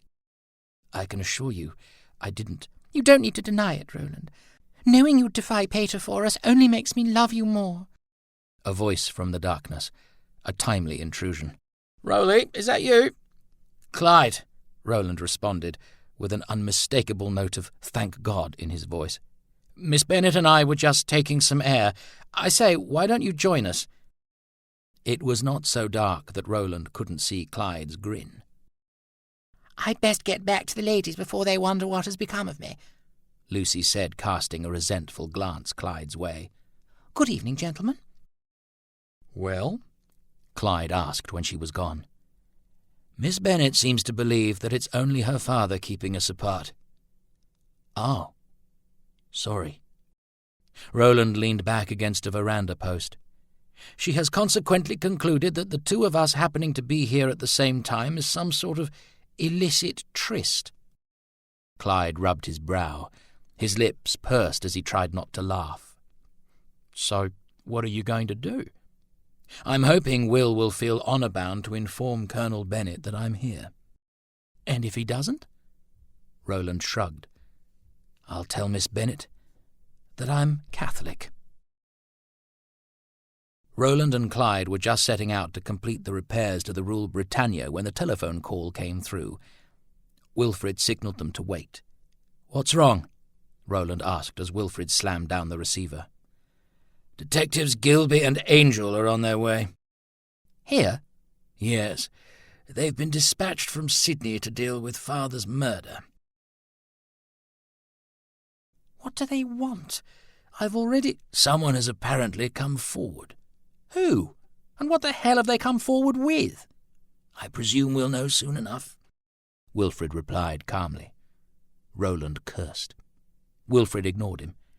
"I think it may be prudent to have Arthur sit in." "Arthur?" "He's a solicitor, Rowley." Gilby and Angel were not alone. Clyde had been about to join the ladies when all the policemen were shown into the library. The detectives, 2 uniformed constables, and one other, a large barrel-chested man who had gone to seed. He was perhaps 60, his suit as worn as his countenance. His hands trembled slightly, and the veins at his temples seemed to visibly pulse. Clyde saw Roland tense. He noticed his friend's face, and so he stayed. Detective Angel introduced the 5th man. "I believe you may know Mr. Charles Hayden." "Whoa, Rowley!" Clyde grabbed Roland as he launched himself at Hayden. The constables moved quickly to protect their informant and restrain his attacker. "What the hell is this man doing on my property?" Wilfrid turned on Gilby. "Perhaps we should have conducted these inquiries at the station," Gilby said, standing his ground. "Mr. Hayden has made a statement. We hoped we might gauge your reactions to his story." Gilby looked at Roland. "I suppose we have already, but I had thought you'd like to hear what he had to say first." Wilfrid's face was stony. "You had no business bringing this man into my house. Be assured that I will be speaking to the Commissioner, if not the Premier, about this outrage." "Wilfrid," Arthur Sinclair intervened to soothe his cousin. He spoke quietly. If this chap's made a statement, it may be in our interest to hear him out. If he's lying or just making mischief, we can establish that before matters get out of hand." "I can warrant that he will be making mischief," Wilfrid replied. "Even so, Will, you'll not be giving him a hearing that he hasn't already had. Let's deal with the scoundrel now, and then this investigation, such as it is, can resume without distraction." Arthur plied his persuasion firmly. Eventually Wilfrid conceded. "Very well.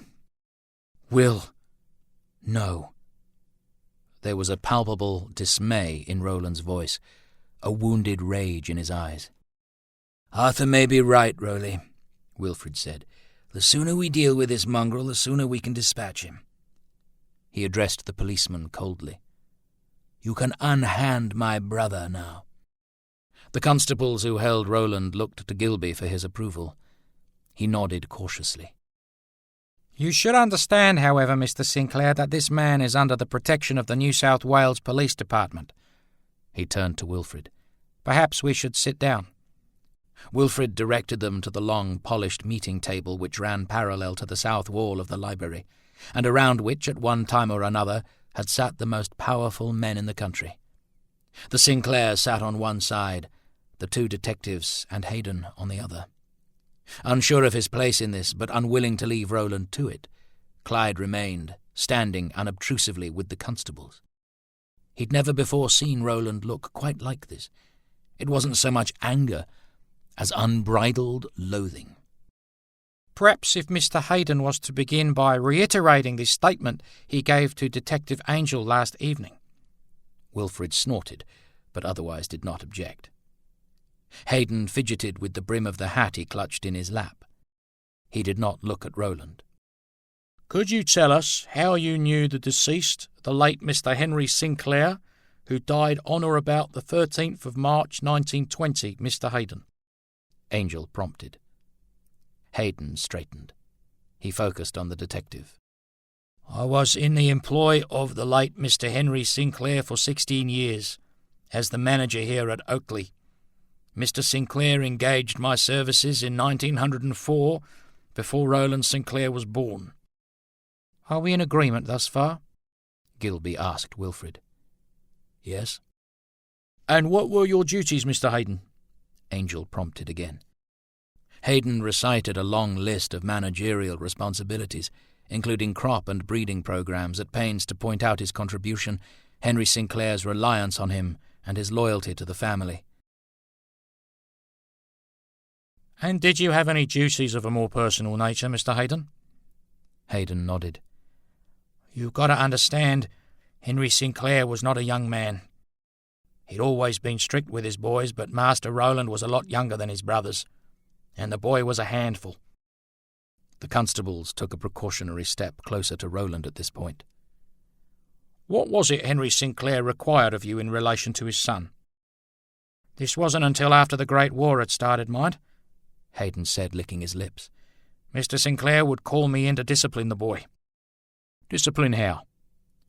"With a belt." "Would you be more specific, Mr. Hayden?" Hayden tilted his head to one side. "About 2, maybe 3 inches wide, long enough to go around a girth of a stock horse." Gilby cleared his throat.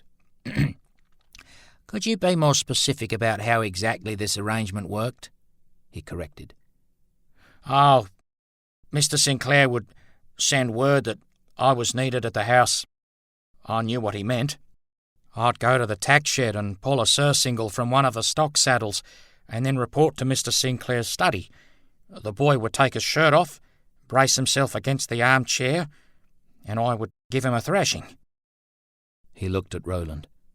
"I was just doing my job. Mr. Sinclair would have sacked me if I refused." "Was it always in the study?" "Mostly. Once in the shearing shed." "Why the shearing shed?" "One of the shearers, bloke called Barrett, gun shearer, had been teaching the boy to shear, for a lark. Mr. Sinclair didn't like it. He sacked the man and had me thrash the boy right there in front of the gang." He shuddered. "If it hadn't been such a big shed, those blokes might have strung me up for what Mr. Sinclair had me do.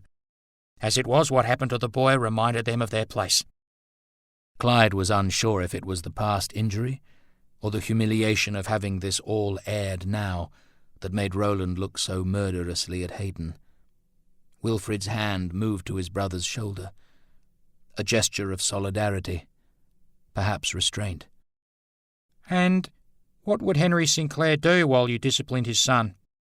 "He'd read from the Bible, until he decided it was enough." "Did you never have pity on the boy, Mr. Hayden?" Hayden looked around at the library and snorted. His lip curled. "Hard to pity a boy who'd eventually come into all this. Besides, it weren't my place to feel sorry for Roland. I was only doing what Mr. Sinclair wanted." "I don't see what any of this has to do with—" Wilfrid began. "If you'll bear with us, Mr. Sinclair, you'll soon see," Gilby said.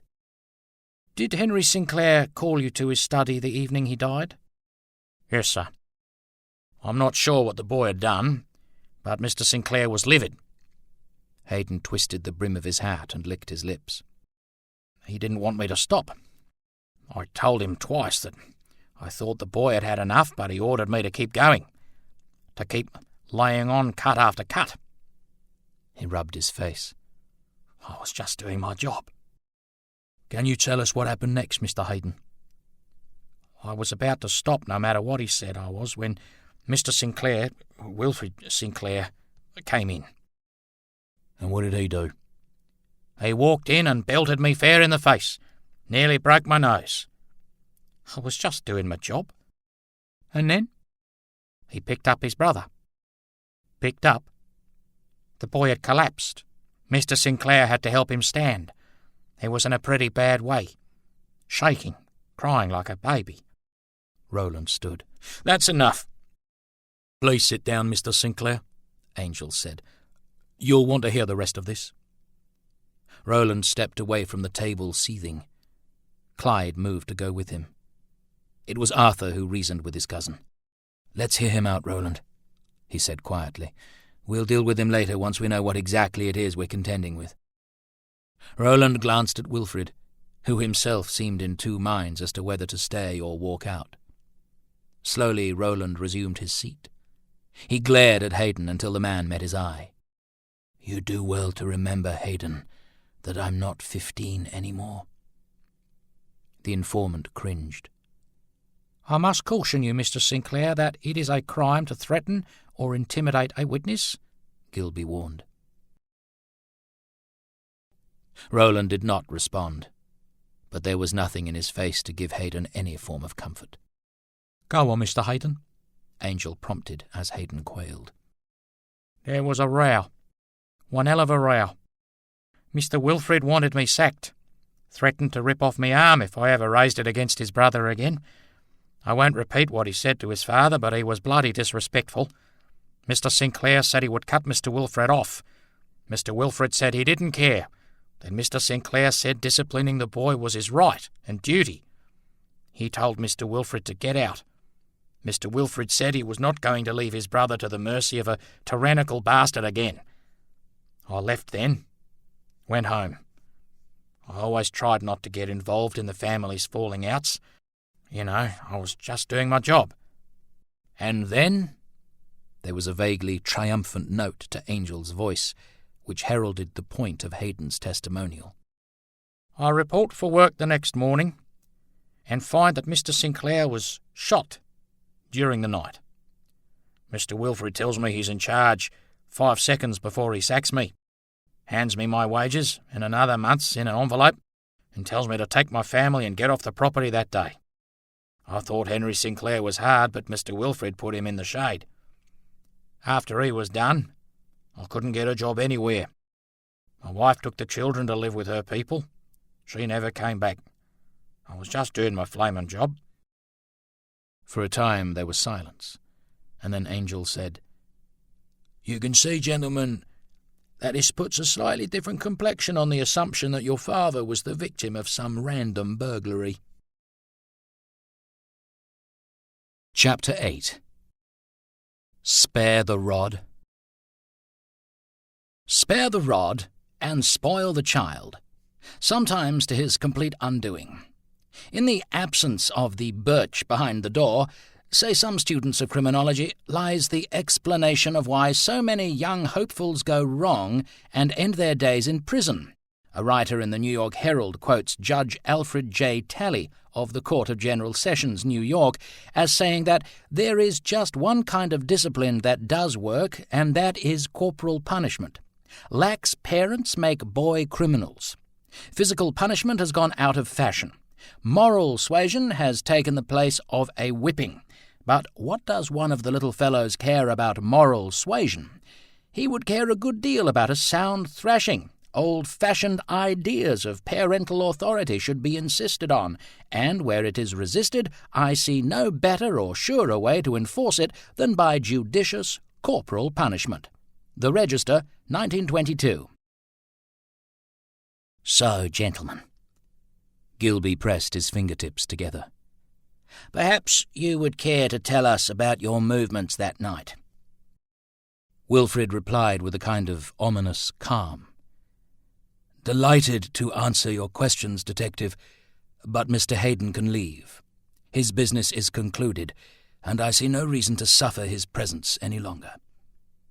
For God's sake, man, Hayden exploded.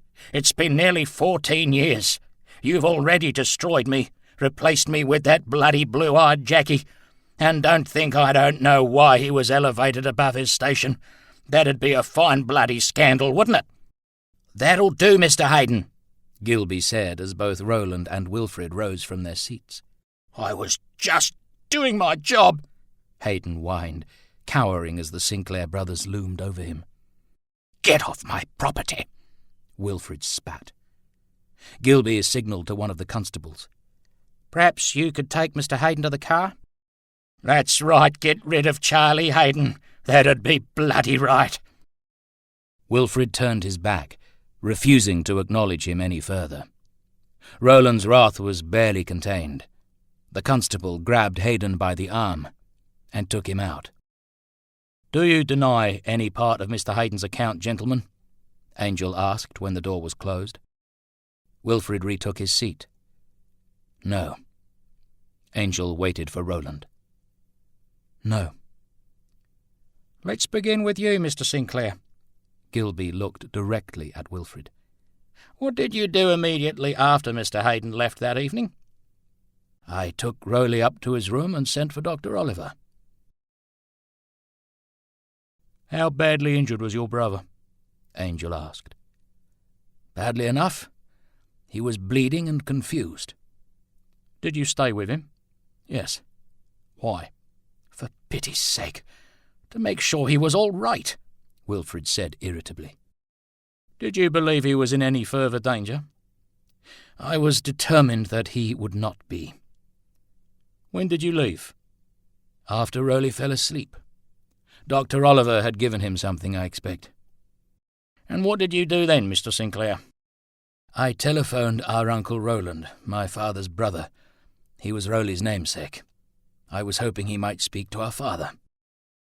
To dissuade Henry Sinclair from cutting you off? Wilfrid bristled.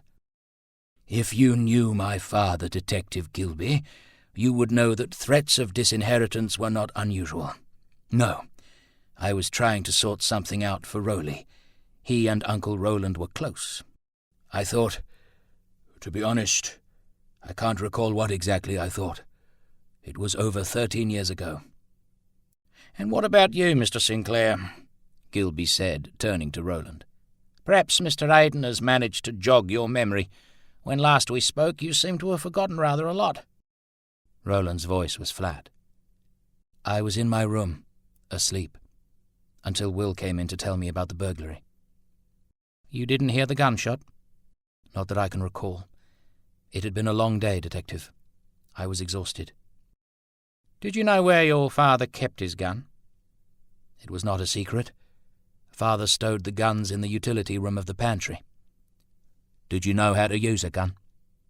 I was a cadet during the war. How did you feel about your father, Mr. Sinclair? A pause. Silence, strained by expectation. Roland sat back in his chair. A single bead of sweat glistened on his brow. I'm not sure what you mean.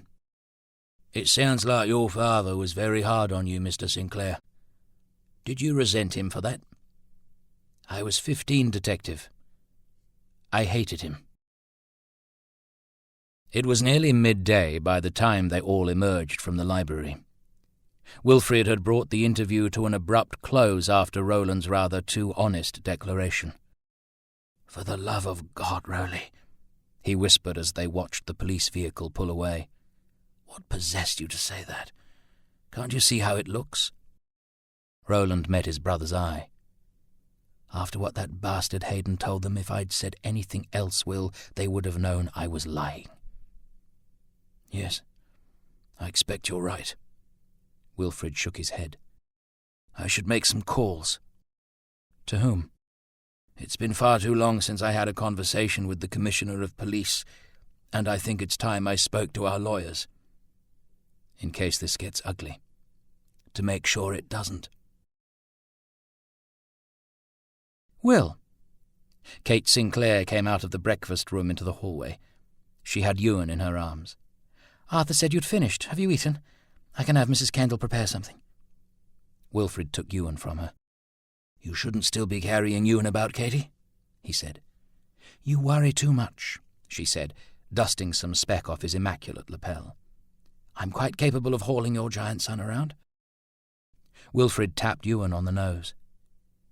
"Did you hear that, Macduff? Your mother has the strength of a horse." Kate laughed. "Oh, you think you're funny now, but you wait till he starts telling people his name is Macduff Sinclair. You'll only have yourself to blame." Roland smiled. "Lucy thought that she and Rowley might take the boys on a picnic today," Kate said. "They're Ewan's godparents, after all." "I'm afraid I've a damaged plane to work on," Roland said quickly. "But couldn't you attend to that tomorrow, Rowley?" "Clyde needs to get on, and I'm not sure I could repair Doris without his help," Roland lied. He was perfectly capable of changing the tyre and patching the canvas body on his own. "Well, perhaps early this evening?" "Rowley's had a rough morning, Katie," Wilfrid intervened, hoisting Ewan onto his shoulders. "He might not be in the best mood to deal with this scamp and his brother. Let him go tinker with that aeroplane of his for a while." "Oh dear, Rowley, I am sorry." Kate was too discreet to inquire what exactly had occurred that morning. She knew the police had called and assumed that Roland had found himself in some scrape which required Wilfrid's intervention. Her brother-in-law was in some respects wild, but Kate was convinced that with the right woman he would settle down. Roland glanced gratefully at Wilfrid. "I'd better grab Clyde and get moving before the day is completely wasted," he said, checking his watch. Wilfrid nodded. "Go." This ends CD2. CD3. The day was hot and dry, unremarkable for Yass in December. Sheltered from the warm movement of air which passed locally for a breeze, the heat in the makeshift hangar was stifling. Roland's greyhound lay under the plane looking balefully at the master who'd taken him from Oakley's cool verandas to this place. Clyde had stripped down to his cotton singlet, Roland to shirt-sleeves, which he'd rolled to the elbow. Both men were damp with perspiration. Roland had also managed to acquire quite a large amount of axle grease on his person. Smiling, Clyde tossed him a rag. "You work like you paint, Rowley. I've never seen anyone make such a mess." "You left all the filthy jobs to me," Roland protested, wiping the oily graphite off his hands and neck. He wasn't entirely sure how he'd managed to get grease on his neck. They had worked in almost total silence till now. For some reason, Clyde had decided to give the biplane a complete service, checking bungee straps and fuel lines in addition to replacing the tyre and repairing the fuselage. Roland had been glad of the distraction, and Clyde's quiet, practical company. "We're nearly done," Clyde said, ladling a drink out of the bucket they'd collected earlier from the rainwater tank attached to the shed. "Bloody hell, it's hot." Roland nodded. He took the ladle from Clyde, splashing the now tepid water on his neck and face. "Rowley, can I ask you something?" "Yes, of course." "That bloke, Hayden, and your father, how long did that go on?" Roland stopped. He leaned against Rule Britannia's lower wing. "My father was always strict. Will and Aubrey protected me before the war, kept me out of his way. But then they all enlisted. And that's when he—" Roland swallowed. His words were bitterly frank. "Father was always liberal with his walking cane, though he started really laying into me only when Aubrey died. But he had some kind of turn." Roland frowned and rubbed the back of his neck. "That was when he decided his own hand was no longer firm enough, I suppose. He began using Hayden then." "And no one knew?" "Oh, plenty of people knew, just no one who could do anything about it. He was my father, Clyde, and he was Henry Sinclair." "Did Wilfred know?" "No. He was serving. It seemed to get better for a while when Will returned, at least when he was at Oakley. But then I was expelled and, well, you heard Hayden." "And it was Wilfred who told you about your father?" "Yes." "What exactly did he say?" Roland's brow rose, but he answered the question. "He said that father was dead and I was not to worry. He wouldn't let me go downstairs." "Why did you want to?" "To make sure he was really dead, I think." Roland's jaw hardened. "I know people say they hate this and that all the time, Clyde, but I meant it. I truly hated him." Clyde winced. "You know what the police are thinking, don't you, Rowley?" "That I killed him?" "Don't worry, old boy, Will's handling it." "It wasn't you, I was—" Clyde stopped as one of the Sinclair cars sailed down the road on what appeared to be a tide of red dust. "Who is that?" Roland squinted. He could make out a flash of colour in the back seat. "Kate, I think. Better get dressed." Clyde cursed and pulled on his white shirt while Roland tried to find his tie. The Rolls-Royce eased to a stop, and Samuels, Wilfred's elderly chauffeur, stepped out and opened the rear door. Lucy Bennett handed out a large basket before emerging from the leather interior, being careful not to catch her broad-brimmed hat. "Kate thought you gentlemen might enjoy some refreshment." She considered the state of them. "My goodness, you have been working hard." "Miss Bennett," Roland tried to keep the exasperation out of his voice, "what in heaven's name are you doing out here?" "I brought the picnic, silly," Lucy chirped. "Surely there's some shade about somewhere to lay out a blanket." "Not unless you want to picnic inside the shed," Roland said. "It's very kind of you to go to such trouble, Miss Bennett, but Clyde and I are filthy. I don't think we're fit company, even for a picnic." "Kate will never forgive me if I return without being able to report that you've eaten." Lucy sashayed into the shed. "Why don't you gentlemen clean up while I put out some sandwiches?" Clearly she was not leaving. Left with little choice, Clyde and Roland walked around to the water tank to wash up. Clyde stuck his head under the tap, allowing the cool water to wash away the dirt and sweat of the afternoon's toil. "You know, Rowley, we need more dope to finish repairing the fuselage. I might drive into Yass and fetch some. I'll come with you. One of us needs to stay here and attend a picnic."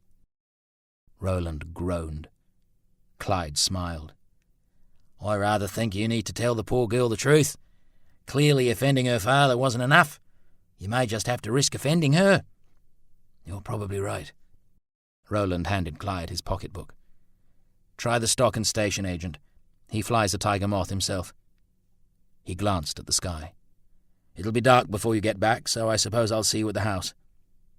Clyde slapped him on the back. "Chin up, mate, and good luck." So Roland walked back into the shed alone. Lucy Bennett had laid out a blanket on the dirt floor, and on it placed plates of sandwiches, shortbread, and bottles of lemonade. The chauffeur had taken the car a discreet distance from the shed. "You've sent Mr. Watson-Jones away," she gushed. "I didn't send him anywhere, Miss Bennett. He had an errand to run." "I must remember to ask him if he's of the Novocastrian Watson-Joneses. Irma Watson-Jones was at school with Kate and me. Lovely girl. Married a MacArthur, I believe. Do you suppose Mr. Watson-Jones is related?" "I don't believe so." "Well, I think he's a wonderful friend to have given us this time alone."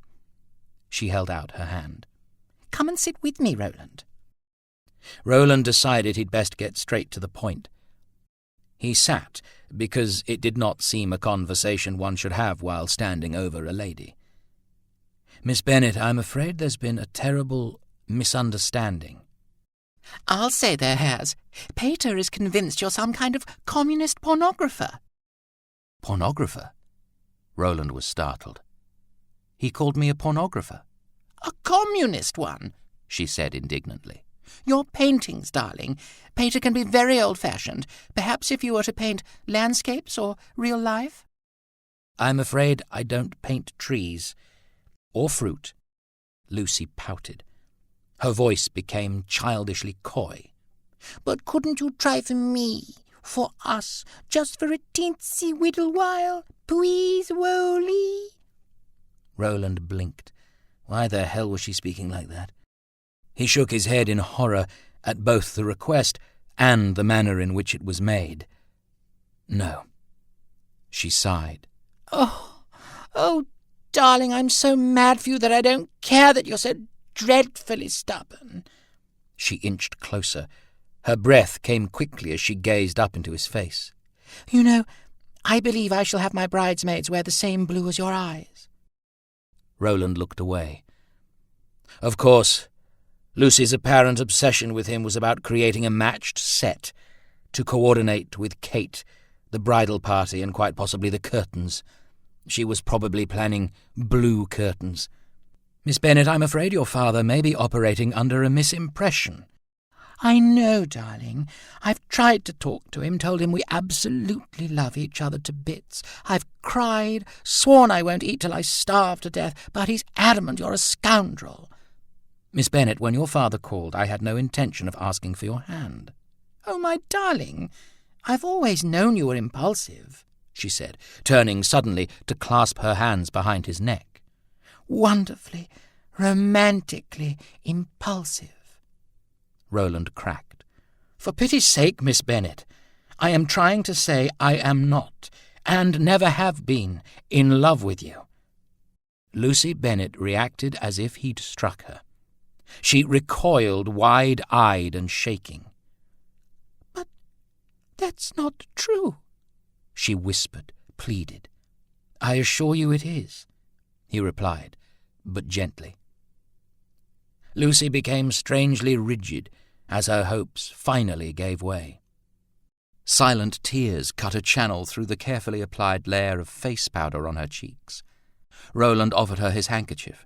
Lucy clutched it to her breast, gasping and gagging as if his rejection was too bitter a fruit to be swallowed, crumpling finally into anguished wails. Roland couldn't help but feel a cad. He had not thought her feelings genuine. Miss Bennet, please, your father is right. I'm not at all suitable for you. He tried to help her up. Don't touch me, she shrieked. You toyed with my feelings, led me to believe... Enraged, Lucy threw a bottle of lemonade at him and ran out of the shed. Roland ducked, cursed, and followed her. Sobbing inconsolably, Lucy ran directly to the waiting Rolls-Royce. Samuels climbed out. Clearly disconcerted, the chauffeur looked from Roland to the weeping woman who was waiting for him to open her door. Samuels had driven for many wealthy men. His face remained unreadable, his decorum unflustered. He opened the door for Lucy without a word, and turning his back on Roland Sinclair, took his seat behind the wheel. Roland watched helplessly as the car pulled away, swearing as he realized he was now stranded a good 5 miles from the homestead. Clyde pulled in outside the post office. He booked a call through to Woodland's house and waited until the operator put Milton on the line. "What's wrong?" the poet asked immediately. The very fact that Clyde was telephoning from Yass did not bode well. Clyde recounted what had occurred over the past days. Milton was quiet. "How's Rowley?" he asked after a few moments. "This is the problem, Milt. I know his old man was a Mongol, but Rowley doesn't seem the least bit interested in who killed him." "God, Clyde, who could blame him? It sounds like the murderer did him a favour." "Except I think the police suspect Rowley, and he's quite happy to let Wilfred deal with it." "That doesn't sound like a bad plan. Wilfred may be a capitalist bastard, but he's a powerful capitalist bastard. No, it isn't a bad plan. Unless, of course, it was Wilfred who murdered Henry Sinclair. Wilfred? Have you lost your mind? Hear me out, Milt. Wilfred was about to be disinherited. If he had been, he would have lost everything and wouldn't have been able to help Rowley at all. Anyone can see he had more to gain from the old man's death than Rowley. Rowley was a battered kid, Wilfred a man just returned from the war. He packed Rowley off to England the day after the funeral. He sacked that bastard manager and ran him and his family out of Yass. It seems to me he got rid of anyone who might have heard Henry threaten to disinherit him. Or he was just protecting his brother. There's more to it, Clyde persisted. And Rowley doesn't see this? He's not an idiot, Milt. Of course he does, but it's Wilfred. What about the lawyers? I'm sure Wilfred will retain the best legal minds in Australia, but they'll be Wilfred's lawyers. Look, Milt, what worries me is that there's no one, including Rowley himself, who's going to put Rowley's interest first. He could go down for this. 15 is old enough to be convicted of murder, and Rowley may just be willing to go to jail to make sure that Wilfred doesn't hang. Milton swore. Ed and I will head out to you at Yass tomorrow. We'll think of some excuse to tell Rowley on the way. I'll call Delaney tonight, see if I can't find out why the police are suddenly so interested in a 13-year-old murder. Chapter 9. Kennel Chronicle. Doings in Doggy Lane. Canine Psychology. Some interesting sidelights. Dogs have a colour complex. This is the view of a prominent member of the staff of the Royal Veterinary College, London. The greyhound, for instance, cannot resist the impulse to chase small dogs and cats. They have been known to worry goats, especially white goats. Sunday Times, 1937. Roland felt a little guilty eating Lucy's picnic, but he was famished. Between them, he and Lenin polished off most of the basket's contents. It had cooled off marginally, and after the difficulty of the last couple of days, the shed was a peaceful refuge. He brooded for a time, furious that Hayden had emerged to resurrect the ghosts of a past he had tried hard to exorcise. The scars left by the vicious beatings of his youth were on his back, where he couldn't see them. Until now, Roland had put the memories where he couldn't see them too. "I doubt Lucy's coming back for us, old boy," he said, scratching the dog's one ear. "We'd best start back. It'll be dark soon." Roland decided to take the road rather than cut through the paddocks. It would make the walk longer, but at least they wouldn't miss any car dispatched to collect them.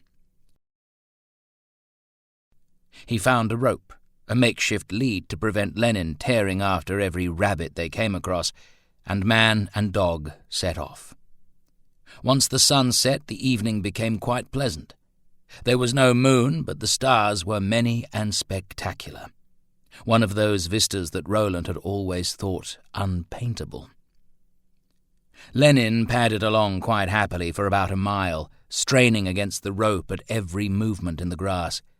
But then it seemed the past day's heat and the unexpected exercise took its toll. The dog's head began to droop pathetically, and he whined from time to time. "For pity's sake, Len, you're a greyhound." "Well, something like a greyhound," Roland muttered, as he realized the drag on the rope was now more to do with the dog wanting to stop than rabbits. The hound's eyes glistened reproachfully up at him. "I know. It's my fault we have to walk, but I'm not carrying you." They were nearly halfway back to Oakley when Roland caught sight of headlamps in the distance. "There you go, Len. You can quit your complaining. It looks like the cavalry's arrived." He blanched as the vehicle approached. He knew it wasn't the Mercedes by the sound of its motor, but the glare made it impossible to see who was behind the wheel. Roland waved. The car slowed to an idle. "Come on, Len," he urged, tugging on the rope. Lenin whined and resisted in reply. Roland was still arguing with the dog when the first shot cracked the night air. Instinctively, Roland dropped down. He felt the whistle as the second shot passed his shoulder. Cursing, he tried to pull Lenin off the road, but the dog would not stir, "Len!" he shouted. "Move!" Lenin whimpered. The car's engine roared, a third shot, and a screech as the car swung around and sped back in the direction from which it had come. But Roland wasn't looking at the car. In the swing of the headlamps, as the car turned, he'd seen the blood.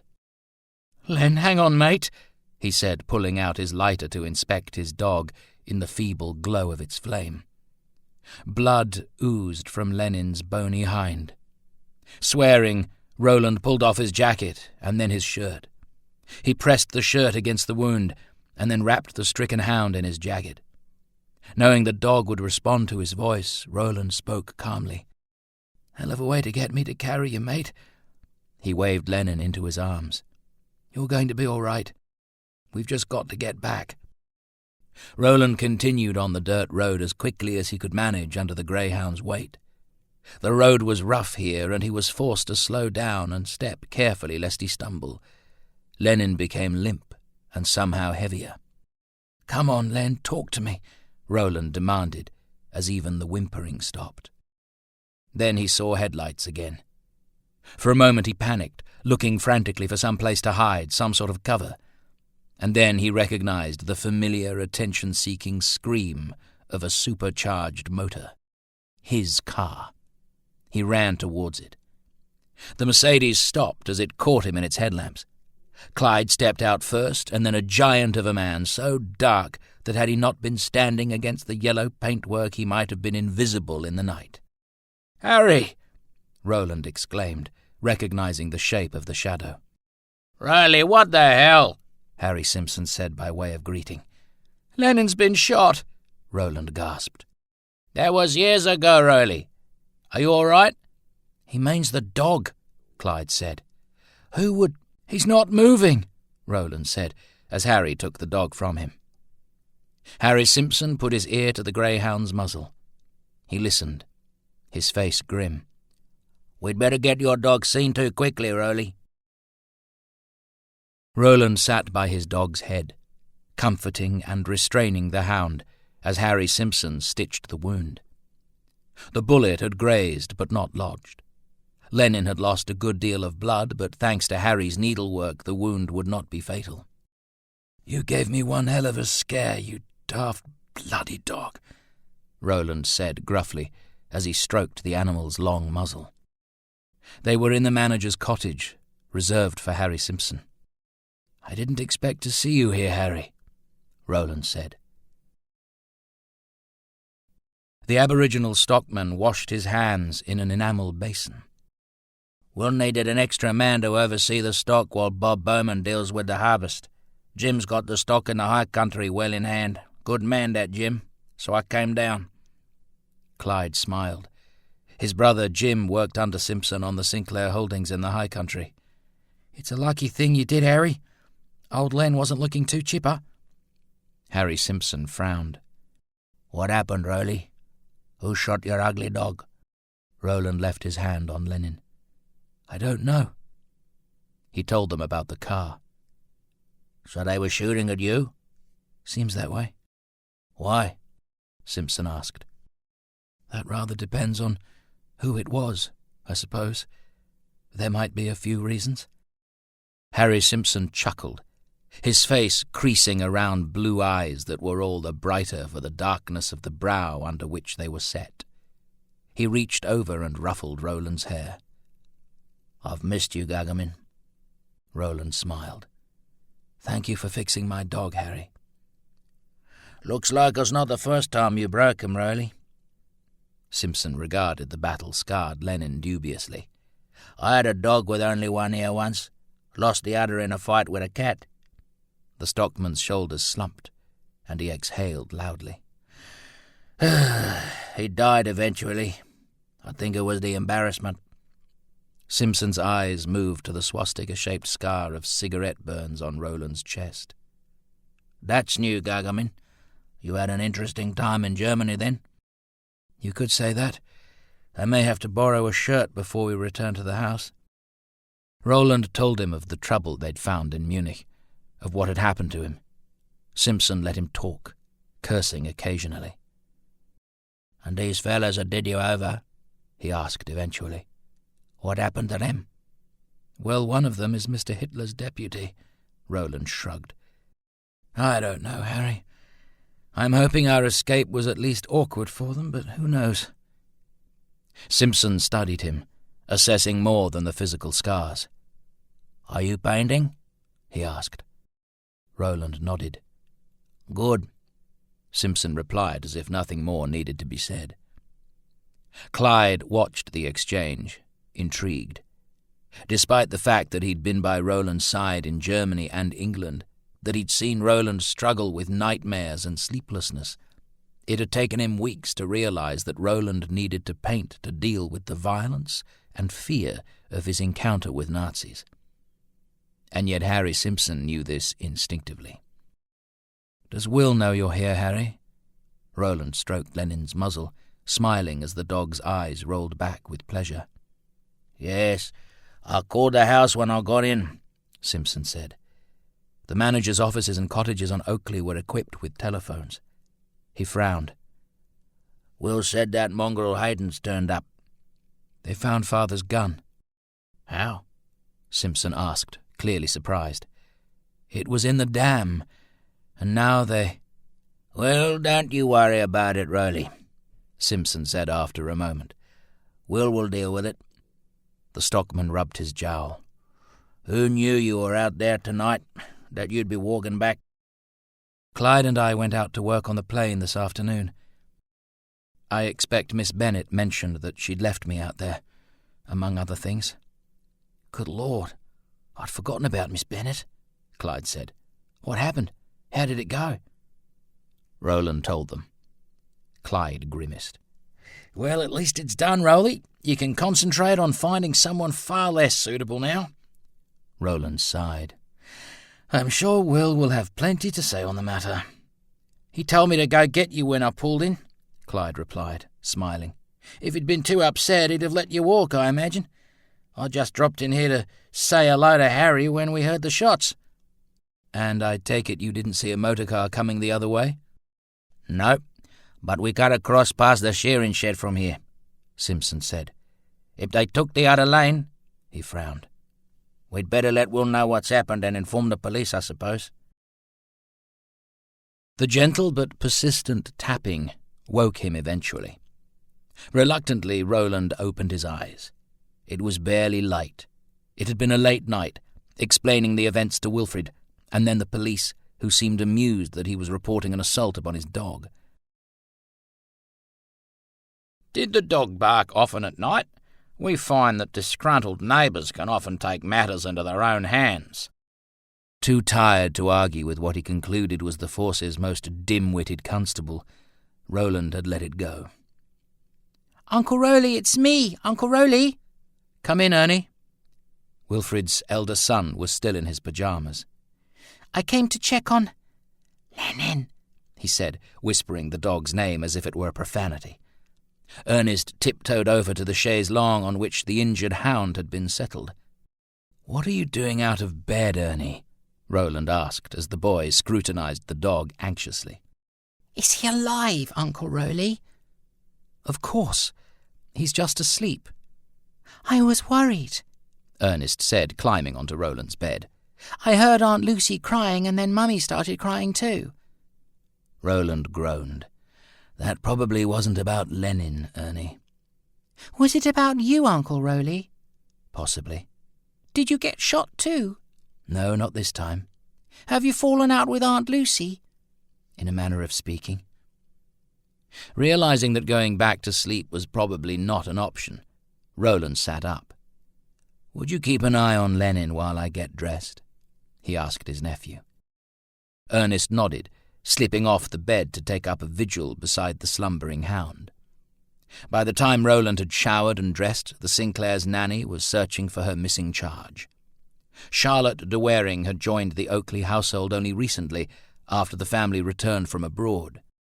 Knowing his brother's preference for a certain moral severity in his staff, Roland assumed that Kate must have selected the pleasant, loquacious young woman.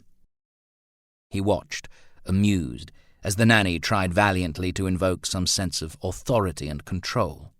"Ernest!" she exclaimed when the boy emerged from his uncle's room. "Whatever are you thinking going visiting in your pyjamas?" "Uncle Rowley was in his pyjamas too," Ernest replied. "It was 5 a.m, Roland protested. "I was asleep." "Why, you cheeky devil!"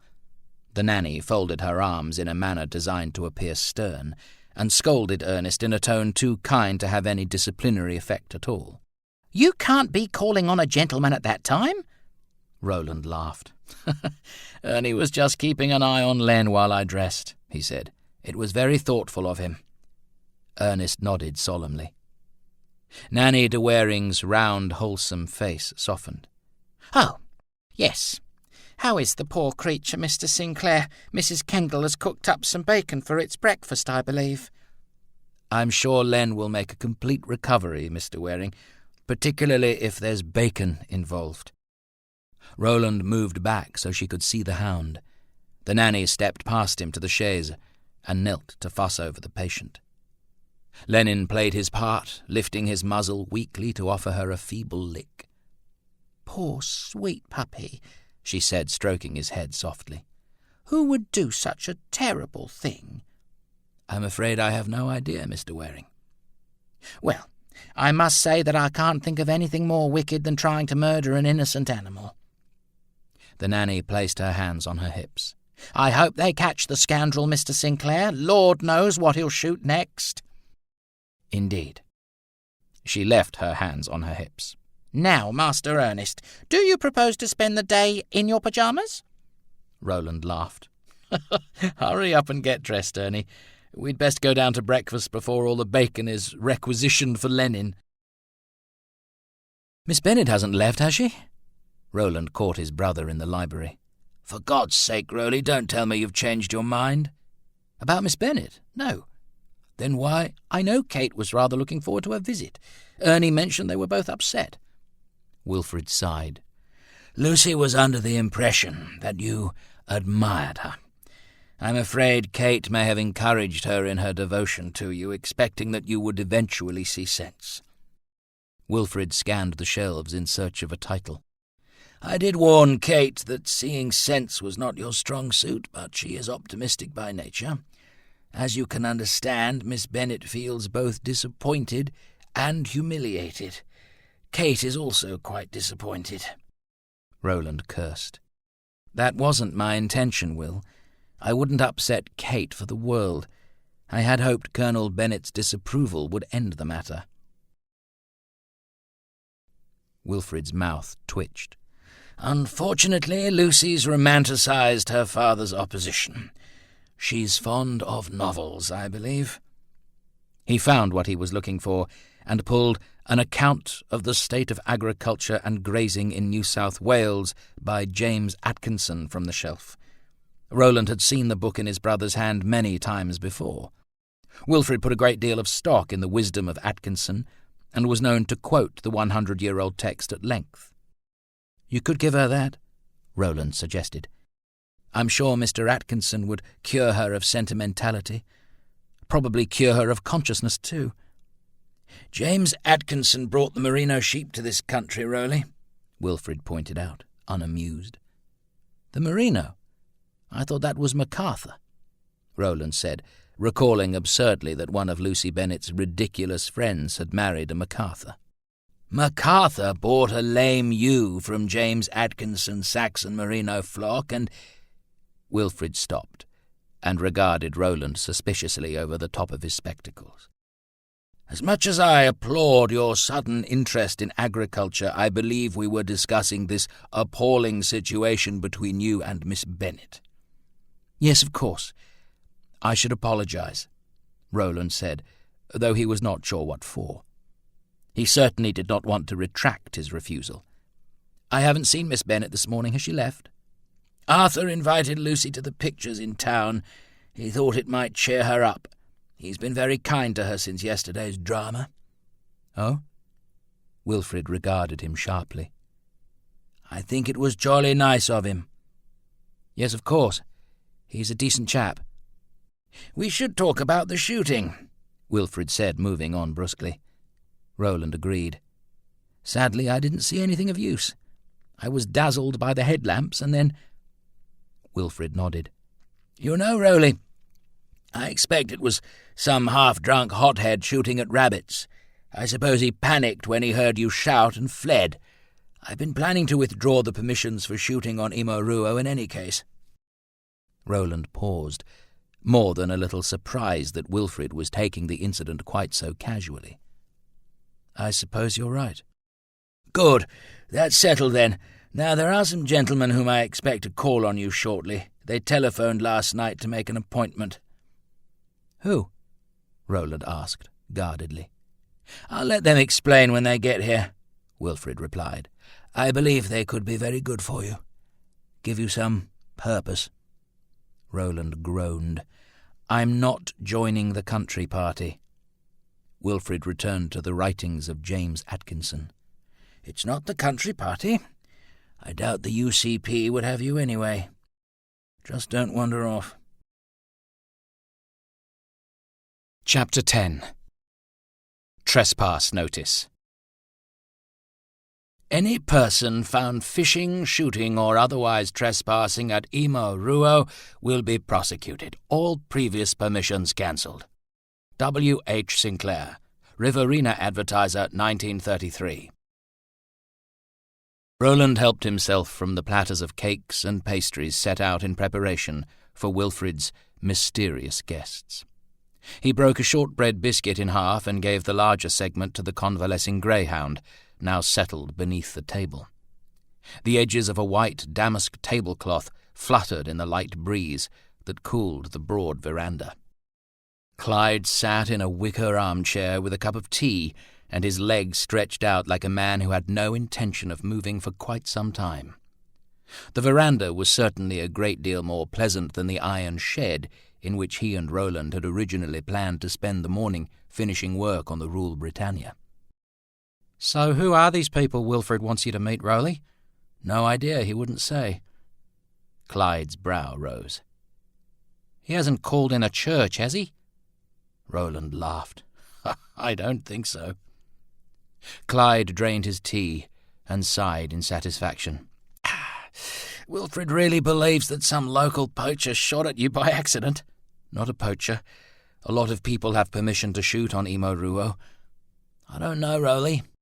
You don't look much like a rabbit to me." "Rowley?" Kate Sinclair stepped out onto the veranda. Clyde and Roland stood hastily. "Oh, there you are," she said. "Good morning, Kate." "Are you all right, Rowley? You're not hurt at all, are you? How is Lenin?" Kate's concern bubbled out as she studied Roland. "I'm perfectly well, Kate, and Len is getting fat with all the bacon-flavoured sympathy he's been receiving." Kate took a breath, relieved. "Oh, I'm so glad." Roland looked at his sister-in-law. She was, as always, dressed elegantly, in a simple cream sheath and embroidered shawl. Her makeup was flawless, but there was just the slightest taint of red in the whites of her eyes. Ernest had said she'd been crying. "Kate," Roland said quietly, "I am dreadfully sorry about this business with Lucy Bennet. I didn't mean to make such a mess of it all." Kate blinked. "Oh, Rowley, are you absolutely sure you—" "Yes, I am." For a moment she looked away. The silence stretched awkwardly. "But why?" Kate blurted suddenly. "Lucy is so well suited to you, to us. I don't understand why you can't see that. What could you possibly want that you couldn't find in Lucy?" Roland's smile was fleeting and almost imperceptible. He'd never before heard Kate raise her voice. He found himself unexpectedly touched by her loyalty to her friend. "I want to be as in love with my wife as Wilfrid is with his," he said. Kate faltered.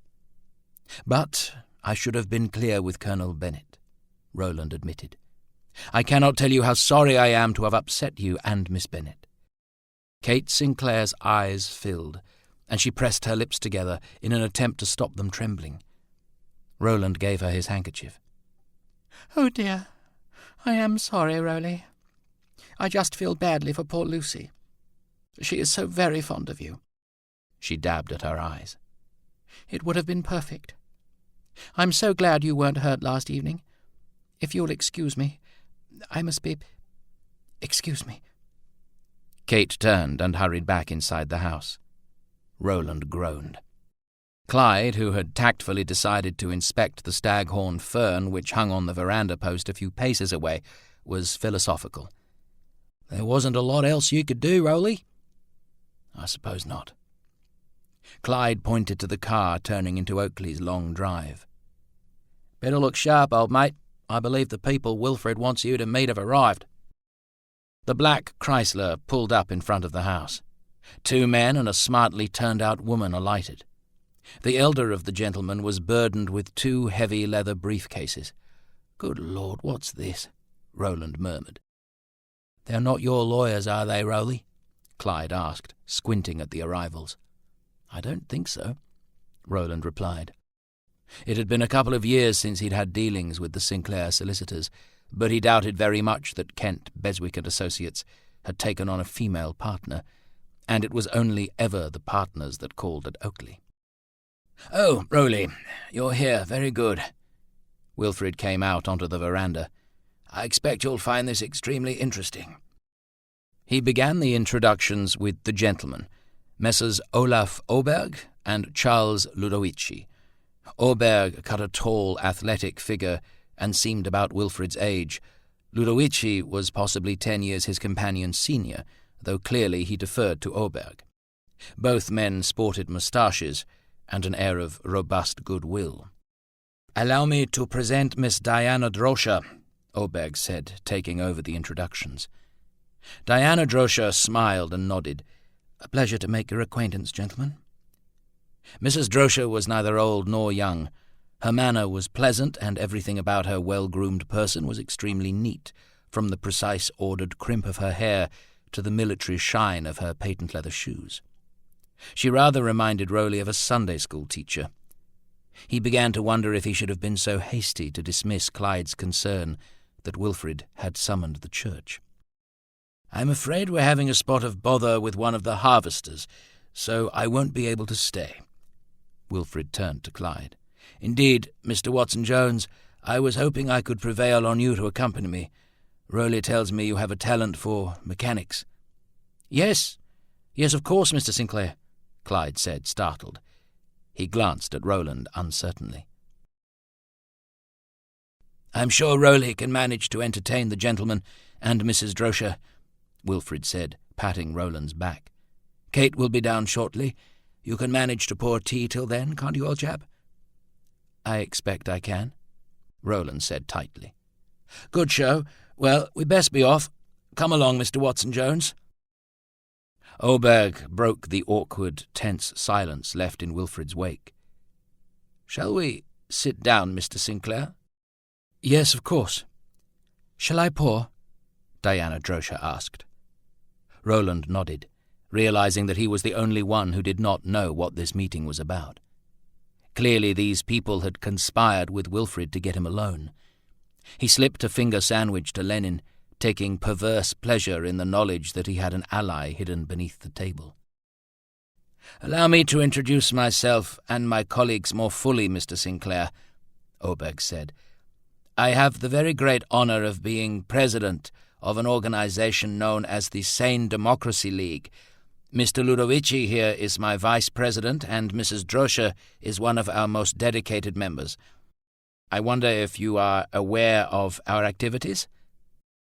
"I have seen your advertisements," Roland said cautiously. The Sane Democracy League was, as far as he could tell, some form of conservative lobby group. They had peppered the print media during the reign of the last Labour government with various inflammatory depictions of the then Premier Jack Lang and dire warnings of the destruction his government would bring. To be honest, Roland had always considered the sane part of their title highly suspect. "Our mission, Mr. Sinclair," Oberg said solemnly, "is public education."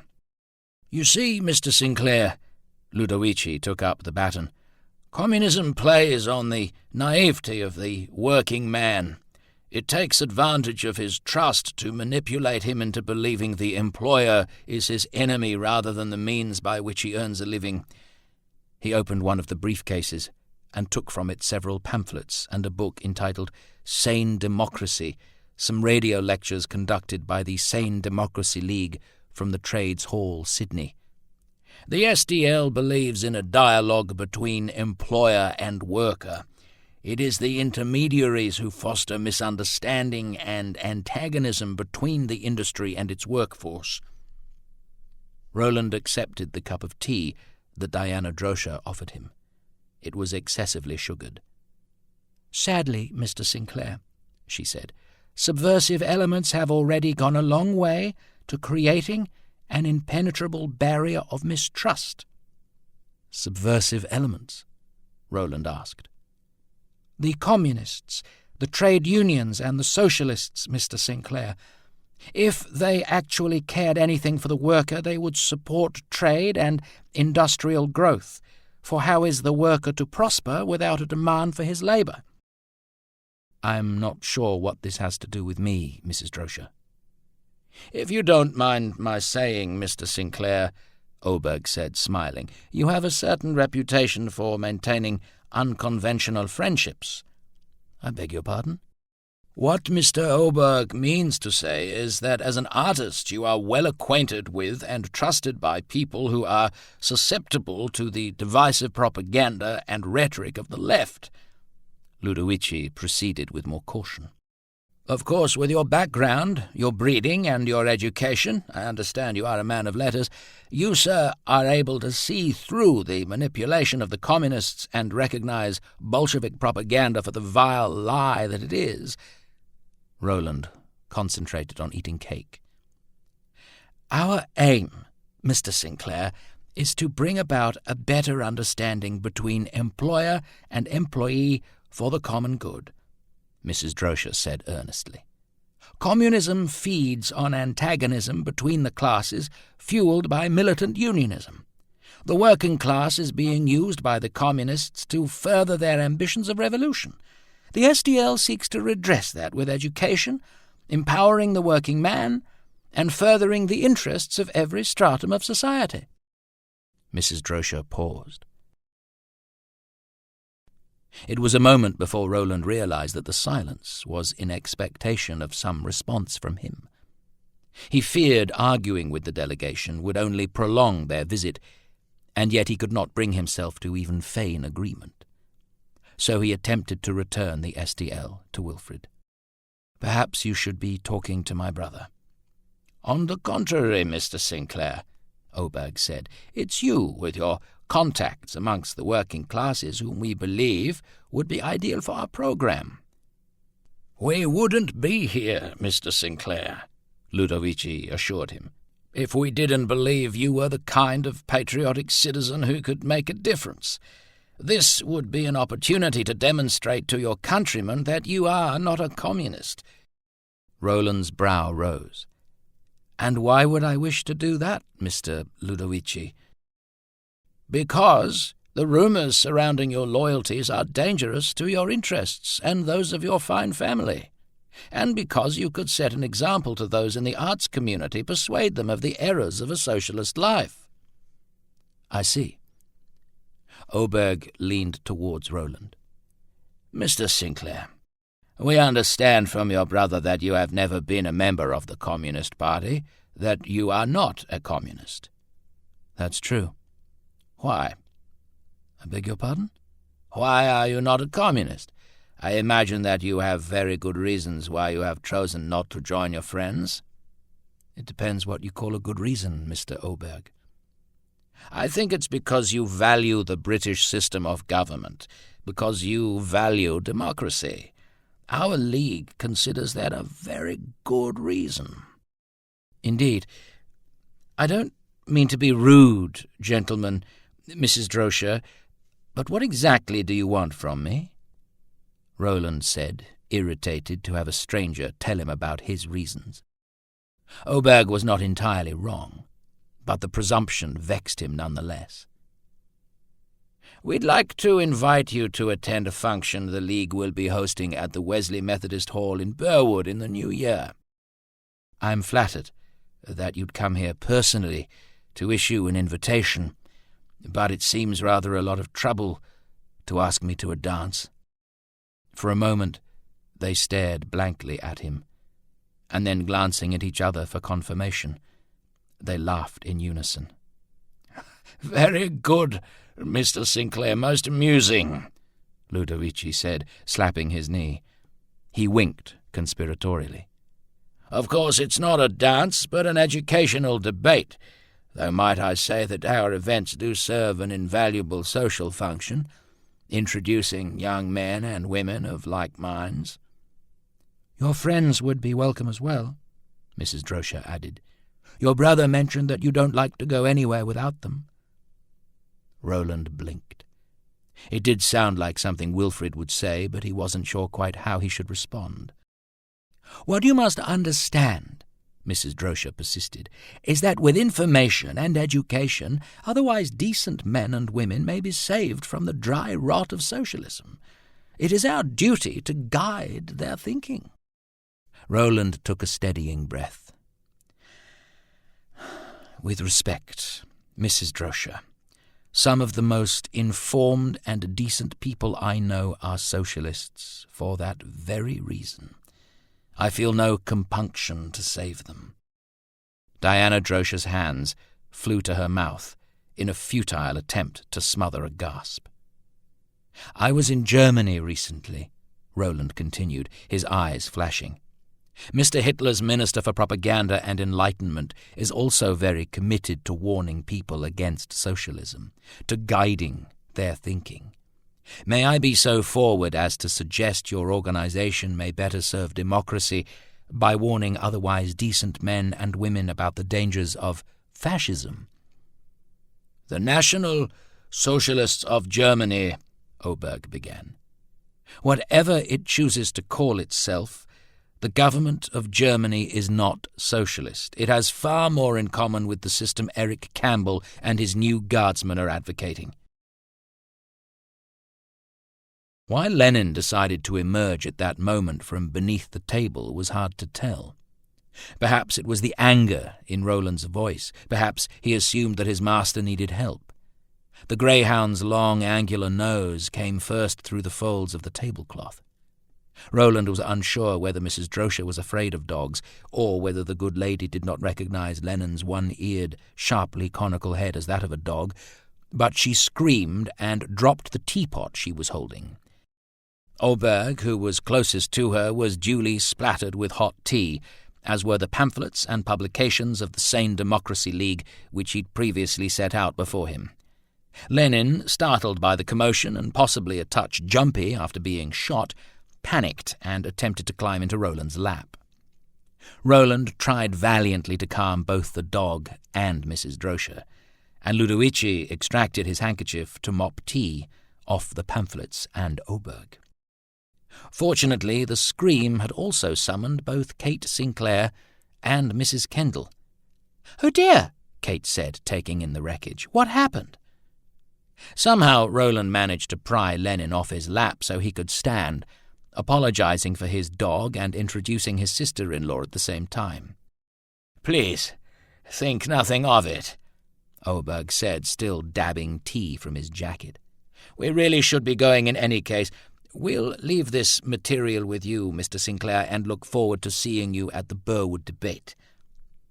He glanced at the greyhound, who was devouring the various cakes he'd upset onto the veranda boards. "A dog called Lenin," he said, smiling. "I like your sense of humour, Mr. Sinclair. I must say I can't think of a better name for a mongrel cur." Roland's eyes darkened a shade, but he elected not to defend Lenin's pedigree, such as it was. It was not really a fight he could win. And so the esteemed executive of the League departed, leaving Roland Sinclair to wonder what on earth his brother was up to now. Chapter 11. Engineered by Communists. Sydney, Wednesday. Mr. O.D.A. Oberg, president of the Sane Democracy League, says the strike movement has been secretly engineered by the Communist Party, whose agents have been at work for months among the miners, the transport workers, and generally in what are known as the key unions. Of this, he had positive evidence. Barrier Miner, 1932. Roland sat in Oakley's well-lit parlour sketching Edna Walling, at work through the window. The garden designer was dressed in what he'd come to observe as her customary style, a man's shirt, riding breeches and boots. A broad-brimmed straw hat shielded her face from the December sun as she directed a team of young men working on the construction of an arbour. The spring had been warm and dry, but the immediate grounds of the homestead were irrigated. The lush green of its lawns and beds were almost startling against the yellowed hills in the distance. The contrast served as a reminder that Oakley was removed from the world outside. Ernest sat with his face cupped in his hands, watching the movement of Roland's pencil intently. Wilfred and Clyde had not yet returned, and Kate's manner towards her brother-in-law had become distinctly cool and distant. Ernest's admiring company was consequently a particularly welcome distraction. The boy demonstrated no interest in drawing himself, but remained fascinated with what his uncle was doing. Roland glanced up when he heard the motor. A powder-blue Riley Lynx stopped hard in the gravelled driveway. "I wonder who that is," Roland mused aloud. "Oh, that's Aunt Lucy's motor car," Ernest informed his uncle. "Her daddy bought it for her last month. It has special leather seats and came with windscreen wipers." "I think you mean windscreen wipers, Ernie," Roland said as Lucy and Arthur emerged from the sleek four-seater sedan. They stood by the automobile for a while chatting. Arthur leaned in to whisper in Lucy's ear, and she laughed, patting his lapel as she did so. Roland raised his brows. "Good old Arthur," he said quietly. Ernest pushed his nose against the window to watch the couple. "Aunt Lucy's not sad anymore," he reported. "I'm glad to hear it, Ernie," Roland replied, hoping the development would mean Kate might speak to him again. Arthur and Lucy did not come into the house immediately, but strolled arm in arm through the garden, stopping to talk with Edna Walling and the workmen. "Daddy and Mr. Jones are back too," Ernest said, his face still glued to the glass. "Capital," Roland replied, closing his notebook and slipping the pencil into its spine. "Would you like to come out and see my aeroplane, Ernie?" "Yes, Uncle Rowley, I would." Ernest nodded, most emphatically. "Very well. You'd best go tell Nanny de Waring that you're coming out with me. I must have a word with your father." Ernest zoomed off, his arms outstretched, shouting for his nanny as he went. Roland stepped into the hallway just as Wilfred and Clyde entered the vestibule. "Oh, Rowley, hello." Wilfred hung his hat on the rack. "How was your meeting with Oberg?" "We should probably have words about that." "Don't you mean a word, old boy?" "No, I mean words. What the devil are you playing at, Will?" Wilfred restrained a smile. "Shall we step into the library?" he suggested. "I'm sure Mrs. Kendall will bring Mr. Watson-Jones a well-deserved cup of tea while you and I speak." Clyde accepted the gentle nudge and announced he was going to check on Lenin. "Right," Roland said as soon as Wilfred closed the library door behind them. "What would possess you to give those people the impression that I might join them?" "I take it they did not convince you of the importance of their purpose?" "For God's sake, Will, I'm not going to join some band of right-wing missionaries intent on converting the savage masses to what they consider the moral path." "They are somewhat zealous, true." Roland stopped, surprised by Wilfred's vague agreement. "I didn't arrange the meeting, Rowley. That was poor Lucy, before the two of you fell out." "What?" "I believe she hoped the STL could educate you, and that your involvement with them would demonstrate to Colonel Bennett once and for all that you were not beyond redemption." He sighed. Kate was possibly involved. "But why did you remove Mr. Watson-Jones and leave you to it?" "It was too late to tell Ollie Oberg and his colleagues not to call. They had come all the way from Sydney after all, And there truly was another breakdown with that blasted harvester. Mr. Watson-Jones is quite a handy chap with machines. I can't imagine how he manages to remain unemployed. "Mr. Sinclair!" Edna Walling waved as Roland walked towards his car. He diverted to speak with her, leaving the driveway and walking down to the lawn where her gang of workers were constructing a substantial stepped pergola cutting through the axis of the garden. "Good afternoon, Miss Walling," he said, removing his hat as he admired the progress. The garden designer had installed round concrete pillars at 10-foot intervals, softened by sapling crossbeams. The walkway beneath was paved with bricks that led to stepping stones, which themselves led to a small circular bed defined by a hedge planting of lavender. There was a gentle, sculptural quality to the design.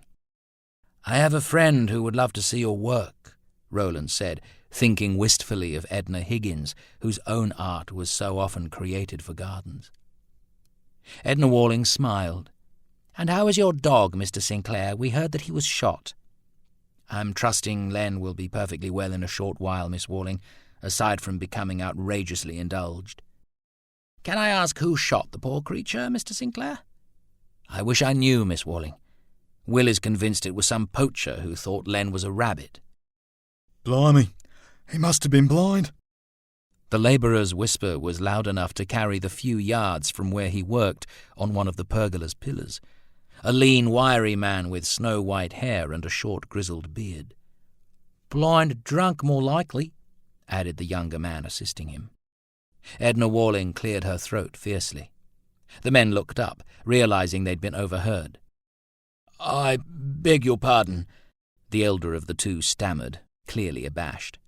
His leathered face was too tan to show the blush his voice betrayed.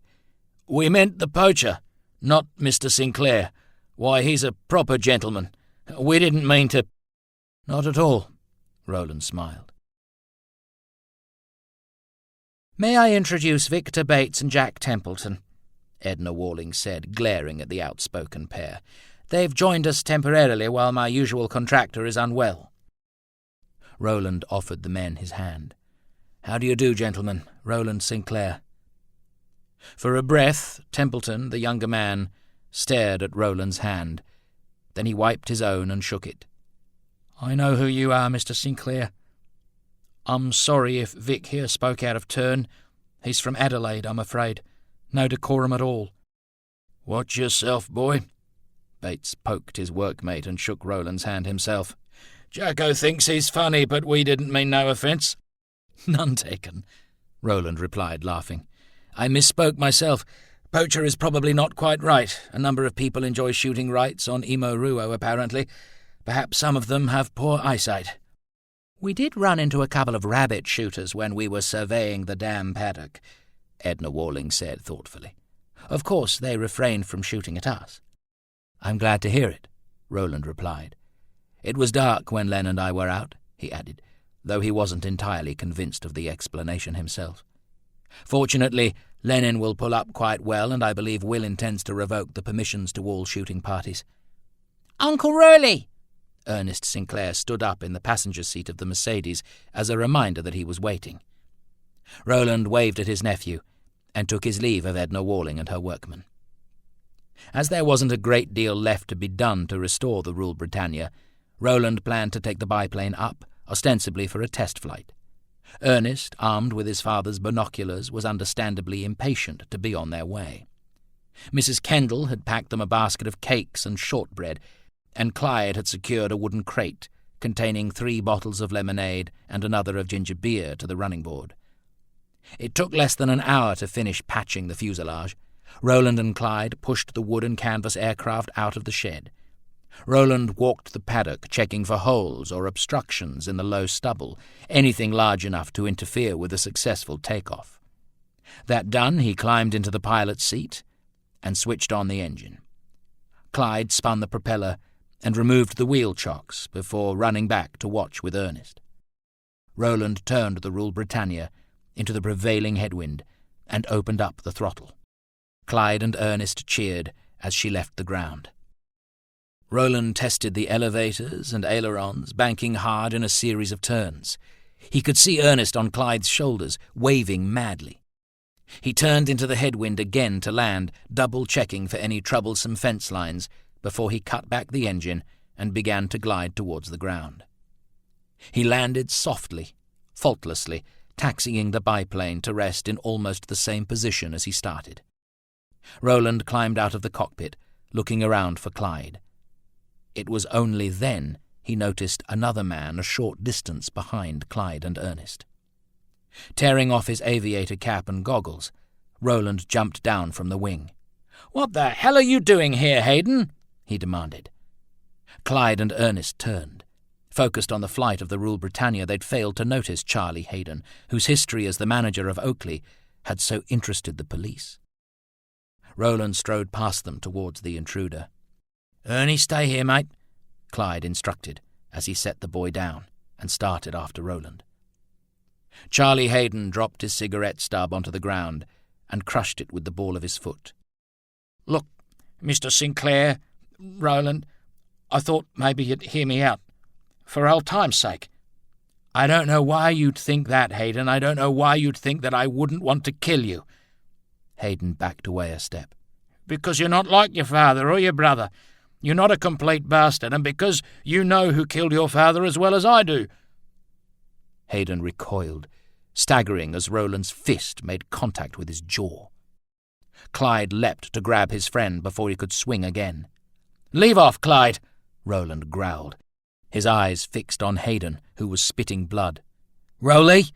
Clyde did not loosen his grip. "Ernie, the boy's here. Is this something you want him to see?" Roland glanced at his nephew, who watched from just a few yards away, his small fists up in the fighting stance his uncle had taught him, as he blinked back tears of horror and confusion. Roland stopped pushing against Clyde and turned back to Hayden. "Get off this property." "If you'd only listen, Roland. I was doing my job. You can't hold that against me." "On the contrary, Mr. Hayden, I do." Roland's fists remained clenched as he lowered his voice. "I don't want to listen to your cock and bull theories. I don't want to talk to you, and if I see you here again, I may just kill you. Now go." Hayden did not move. "You'll regret this, boy." He spat blood into the dirt at his feet. It was all Clyde could do to hold Roland back then. Suddenly Hayden seemed to reconsider the wisdom of what he was doing and put up his hands. I'm going. He turned and walked towards the road. They watched till he was out of sight. "What do you think he's after?" Clyde whispered. Roland suppressed a curse. "I don't know, but the bastard's bloody lucky that you and Ernie were here." Clyde smiled. "Well, Ernie anyway. I would have helped you bury him otherwise." Roland laughed bitterly. "You may yet have to." He stepped back to Ernest and knelt to look his nephew in the eye. "I'm sorry about that, Ernie. Are you all right?" "That's the man who came to see Mummy," Ernest said shakily. "He came to see your mother? When?" "Yesterday." "What did he want?" Ernest's lower lip began to tremble. "I don't know." "That's all right, mate," Roland said more gently. "I can ask your mother." "Why did you punch that man, Uncle Rowley?" "I was angry." "Why?" Roland hesitated, unsure how to respond. "I shouldn't have hit him, Ernie," he said in the end. "I'm sorry if I frightened you." Ernest threw his arms around Roland's neck and hugged him. Roland was surprised and then ashamed. Whether by nature or training, Ernest was not generally demonstrative. The child must have been truly frightened by the violence. He stood up with Ernest still in his arms. "Come on, you can ride in the cockpit while Clyde and I push Doris back into the shed." Chapter 12. Doctor Says. Weather decides a baby's sex. From Brooke McClure, the Sunday Times Special USA representative. New York, Saturday. Dr. William F. Peterson, pathology expert of Illinois University, is convinced that the fact of a baby being born a boy or girl is largely due to temperature. He believes that, broadly speaking, girl babies are the result of warm weather conditions and males the result of cold weather. More geniuses as well as subnormal babies are born when weather conditions are unsettled, and he believes that Europe is filled with so many turbulent figures because its climate is more unsettled than the climate of many other parts of the world. The Sunday Times, 1939. The 2-ton federal lorry looked entirely out of place with the imposing elegance of Oakley as a backdrop. Battered and patched with mismatching timbers and tin plate, it was a stark contrast to the pristine Duco of Lucy Bennett's Riley Lynx, beside which it was parked. Roland did not pay a great deal of attention to the lorry, assuming it belonged to Edna Walling or one of her contractors. It was the third vehicle that caught his attention, a black police car. "It looks like Gilby and Angel are back." He brought the Mercedes to a stop. Clyde nodded. "You might want to have a word to them about this bloke Hayden," he said, frowning. "The man's got some hide turning up here again." "I will," Roland promised as he climbed out of the car. He glanced up at Oakley. In their absence, a grand wreath had been hung on the front door and swags of holly beneath the windows. With all the drama, he had almost forgotten it was nearly Christmas. "Your poor mother will be wondering where you've got to," Roland said guiltily. "You should have reached Batlow days ago, Clyde." "Don't worry about it, Rowley. With all the wives and husbands and children, there are an awful lot of us now. I expect Mum's glad to have the extra bed until the last possible moment, and my sister's boys won't be half impressed when I tell them about how we fixed Doris." Roland had an idea. "Why don't I fly you up there? There must be somewhere near Batlow we could land." For a moment Clyde considered it, and then, reluctantly, he declined. "Nah, Rowley, I'd never hear the end of it. My old mum doesn't really approve of flying. She thinks it's blasphemous." "Blasphemous?" "She has this notion that the heavens are the dominion of the good Lord, and we should not venture up there unless we're invited, or dead." "I see." Roland smiled. He'd met Mrs. Watson-Jones. Clyde was probably wise to be cautious. "Come on, we'd best see what the constabulary wants this time." He looked thoughtfully at his nephew. "Ernie, why don't you investigate what Miss Walling and her band of gardeners are up to?" Roland handed Ernest Mrs. Kendall's picnic basket, which had, it turned out, been packed with enough cakes and shortbread to feed a dozen men. "See if they're hungry." Ernest took the basket eagerly. He liked talking to the workmen. Miss Walling had let him plant the violets. Templeton and Bates always made him laugh, calling him Ernest Lord of Oakley or Prince Shortpants, and requesting that he shift great boulders out of the way. And so he set off happily, leaving his uncle and Clyde to see about the police. This ends CD3.